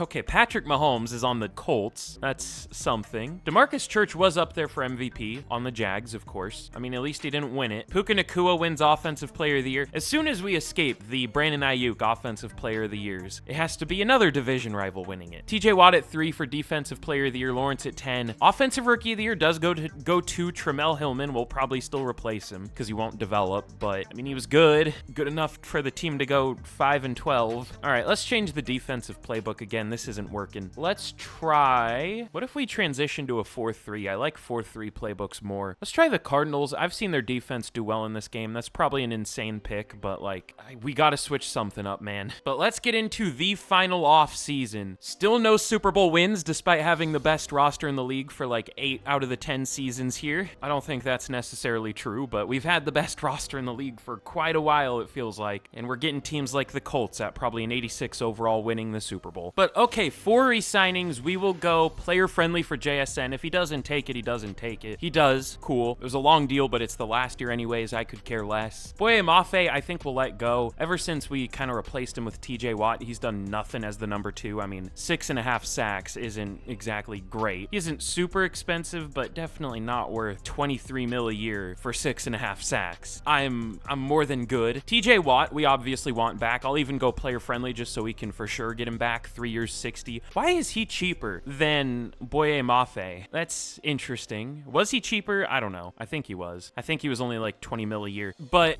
let's get into the final off season here. I don't think we have many real Seahawks players left. We've mostly replaced them. Of course, it is 10 years in the future. Probably going to be the case in real life, but what do we do? What can we do? Well, let's start with trading Devin Witherspoon away. We're going to get a good pick for him, if any teams can afford him, of course. We are going to trade him away to the Dolphins for their first round pick. Definitely a lot for a 31-year-old corner. Guess what? I don't care. I'm done being realistic-ish or realistic enough. Like, the game itself isn't realistic, so I'm not gonna follow the rules anymore because we need to do something. Also, Dexter Lawrence retired. That's great. How much would cutting DK save? 13 mil? That might be worth it, unfortunately. He is 34. We'll free up that money because we have other things we need. We can just start Morgan or draft a receiver if we need to. In free agency, what do we want to do? DK is the best receiver in free agency. I guess we could re-sign him for 9 mil. Maybe we could. I guess it depends on how much money we have left over. But I think we're going to sign a tackle. I know John Wall. Was his name John Wall? Wait, that just clicked. Was that his name? Or was it like Jason Wall? I saw Justin Wall in free agency. It was Thomas Wall. I'm not even close. I'm stupid. Yeah, he has superstar dev, but he plays horribly, so we're not going to try that again, I don't think. I mean, I don't know how much of a choice we have. There isn't really a great tackle here. I guess we could maybe get Darnell Wright, but I don't know know how he would do as a left tackle if he's allowing 10 sacks as a right tackle in the Bears offense. So maybe we shouldn't try that. Boye Mafe is more expensive than Nick Bosa? What? I might sign Nick Bosa, steal him from a division rival. I mean, it doesn't look like he's been amazing, but I guess he was just on the Cardinals, so we'll steal him from a division rival either way. Nobody else is really interested. Whoa, that might be the most pass deflections I've ever seen for a corner. Johnny Carnegie with 16. Now, it looks like that's the most he's ever had by an insane amount. The next closest was 6. The year before he had 4, so probably will regress back to 4 if we sign him, but he's a good overall, I guess. There's also a really good safety, DeMar Burke, but as has been the case for this entire rebuild, we're gonna go for purely defense in an attempt to try to make it play well, which it really hasn't for most of the time in this rebuild, unfortunately, but what can you do? So yeah, Nick Bosa, Johnny Carnegie, Derek Brown, and then we'll try to re-sign Abe Lucas too, just because. But let's see if these 4 players want to sign. We get Bosa and Brown. I don't know if Carnegie's gonna sign with us. If he was gonna, he probably would have already. Okay, yeah, I don't think so. Oh, no, he does. Okay, cool. And then Abe Lucas, whatever. Let's restructure all these players, actually. Let's sign one more player, just because we kind of need it. All right, we have 10 mil. Let's try to sign... Y'all know I love Zach Tom in Madden. Ooh, okay, maybe I shouldn't. At least for the Steelers, he was terrible. For the Commanders, if he was their starter, allowing 2 sacks, that's pretty great. For the Packers, he was pretty good. We can't really afford him, but we might as well try. We're out of simulations this week. Let's get to the next week. We'll see if either of them sign. If not, whatever. This is like the hardest rebuild I've ever done, just in terms of trying to make the team play well. Making the team good on paper was easy. Making it play well, we are still a work in progress. But Zach Tom and Abe Lucas both sign. Cool. But oh god, in the draft we pick at 6? Going 5 and 12? I guess that's about right, but I thought we would have a little bit higher of a pick. So here's the problem with the situation we're in. We need a QB. I guess we don't need a QB that bad. I mean, on paper, definitely, and I guess that's what my focus is, because we just can't make the team perform well, so might as well just try to make the team a good overall. You know, Tramel Hillman was good, but he's only a 72 overall still, so I want a QB, right? There is exactly 1, in parentheses 1, good QB in John Tobin. He is a top 5 talent, but, you know, we have a pick that is just outside of the top 5, so that's unlucky. I guess we can trade up,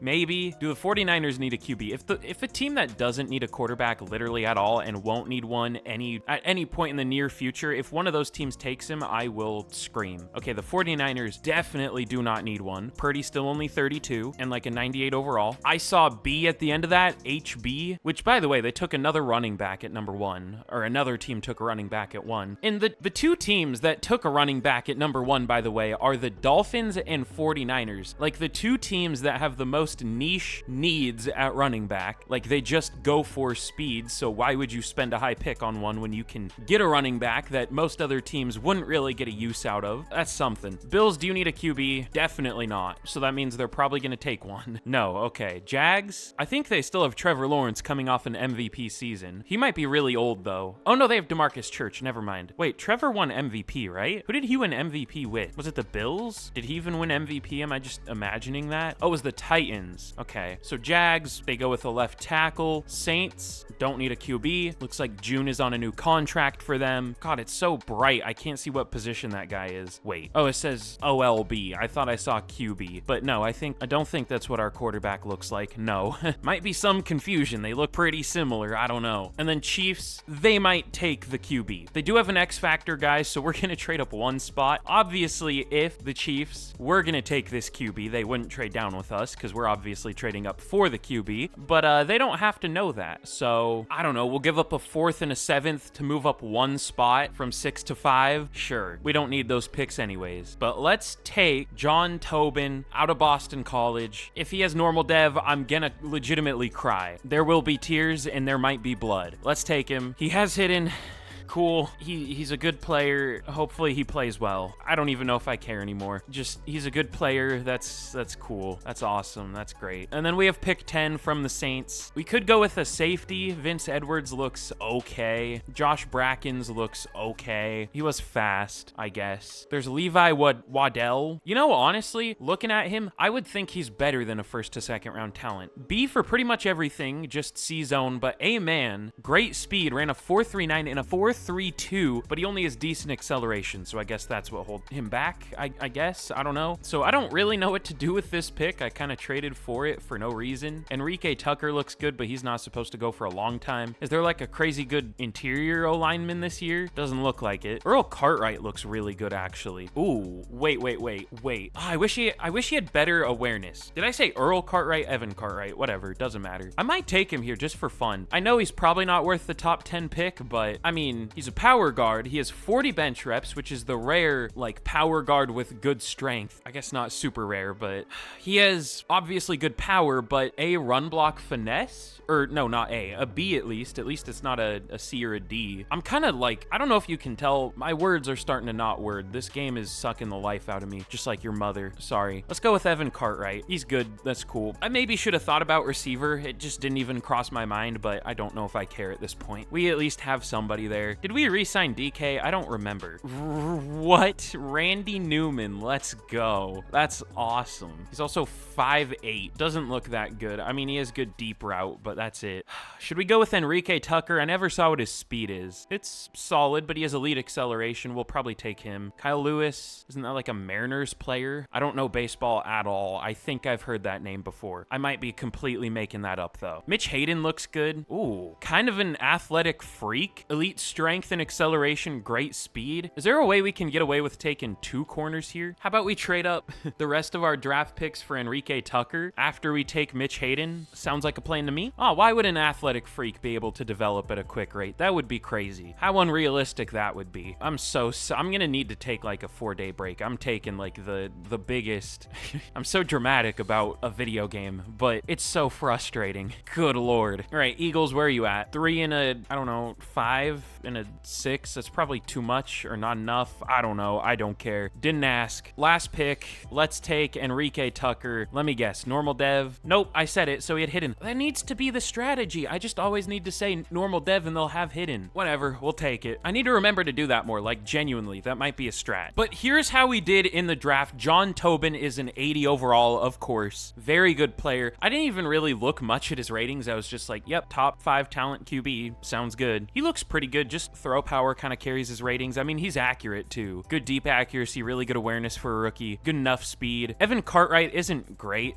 That wasn't an amazing pick. Oh, he does have bad finesse. I thought it, okay, well, a B run block finesse is a 72, whatever. And then Mitch Hayden and Enrique Tucker are both 77s, so we'll obviously give the nod to Tucker because he actually had the hidden dev. Very good draft, honestly. I mean, I know we only spent high draft picks, but this has been one of the weirdest rebuilds I've ever done. Oh, and this was a horrendous draft class, of course. Just the cherry on top of the shit sundae that has been this 10-year rebuild. Finish it off with one of the worst draft classes I've honestly seen. There was a top 5 player that was a 78 overall. That's crazy. Unlucky. But here is a look at the team heading into the final year here. I've really tried my best, guys. You know what I'm saying? I've attempted this. It was a good attempt. I did what I could. We have a 92 overall team heading into the final year, but we will see what goes wrong this year, unfortunately. But this is a very good roster. Let me see where it ranks in the league. I would assume it's the best. By how much is the question. Oh, the Raiders have a 91, so not by much. Teams are like slowly catching us again, but I guess it is only the Raiders that are close. So I'm sure both of us will miss the playoffs. Actually, it is the Raiders, so they'll probably make it and win the Super Bowl. But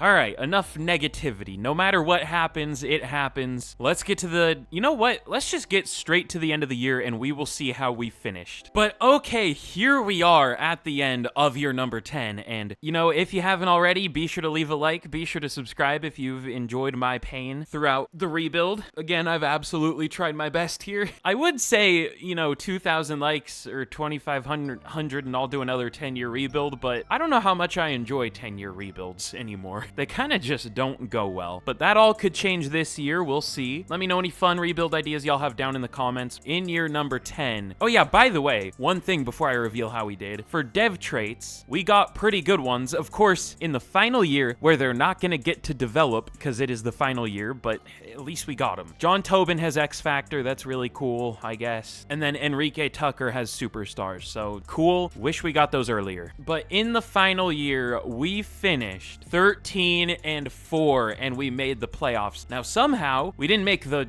divisional. We didn't end up as the first seed at 13-4. The Packers also went 13-4. Wow, this was a good simulation. 2 of the 3 best teams in the league were the 2 best overalls. I don't know if I've ever seen that. We'll take it. I mean, we should have been better, but I mean, close enough. That's as good as we're gonna get. But John Tobin, 4,100 yards, almost 42, 31 touchdowns, 9 picks. Very good rookie year. Kenneth Walker is playing like maybe the best running back ever. We'll check career totals in a second. He has so many yards, and he's still only like 33, only 31, never mind. Okay, but JSN 1,200 yards, 1,000 for Derek Walker. Blocking, oh, okay, maybe we'll bench both of our tackles if possible, and Santiago is terrible. Glad we have a pretty good overall offensive line to allow 44 sacks. That's great, thank you, EA. 129 tackles for Sutton, lots of TFLs, sacks 16 for Bosa, 11.5 for Murphy, 10.5 for Watt, and then interceptions 3 total from a really good secondary. That's really cool too. All right, we're gonna need to make some proactive benches here for the playoffs of our good overall players. Maybe Rossum, he was pretty terrible at free safety. Johnny Carnegie was very good though. No picks, but 12 pass deflections. Enrique Tucker was kind of terrible. Okay, we are gonna bench maybe just Rossum on defense, but probably both of our tackles on offense if we have other pieces to maybe start there. I don't know if we do though. So we'll start Claiborne at free safety, and then I don't know if I want to go with Thomas Wall, but let's go with Abe Lucas at left tackle because I trust him a little more. And then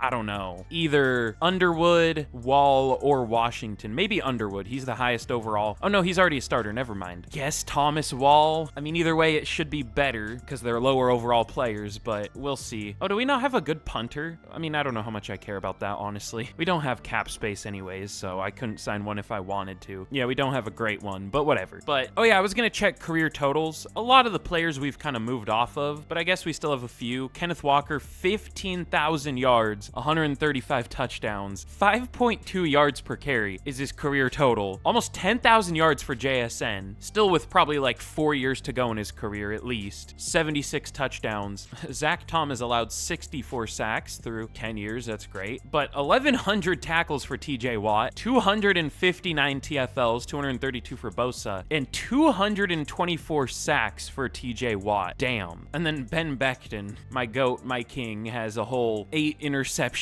through 7 years as like a 90-something overall safety. That's what you want to see. But oh yeah, also yearly awards. I called it. It was a year later, but DeMarcus Church wins MVP. Called it. Wrong team, but still, I knew he was gonna win MVP. This game hates me. What did I do wrong, dude? But Kenneth Walker wins Offensive Player of the Year. Bosa at 5 for Defensive Player of the Year. Watt at 7. Murphy at... John Tobin wins Offensive Rookie of the Year, as you would hope. There aren't many rookies starting for any teams anymore. And then Enrique Tucker at number 6 for Defensive Rookie of the Year. Okay, all the stats are over. Now it's just about winning playoff games here. So will we win like our 4th playoff game of the rebuild? We've won more than that, but it doesn't feel like it. Can we beat the Dallas Cowboys in the wild card, or is this gonna be it? We do. We absolutely smoke them. Rightfully so. We were the much better team at home with the better record. Fuck them. And we get an upgrade for Jerome Sutton, Evan Cartwright. That's cool. And we are gonna be playing the big bad wolf, the Atlanta Falcons in the divisional. No scenarios, nothing to build up here. Let's see if we can beat them. Why would we beat a worse team?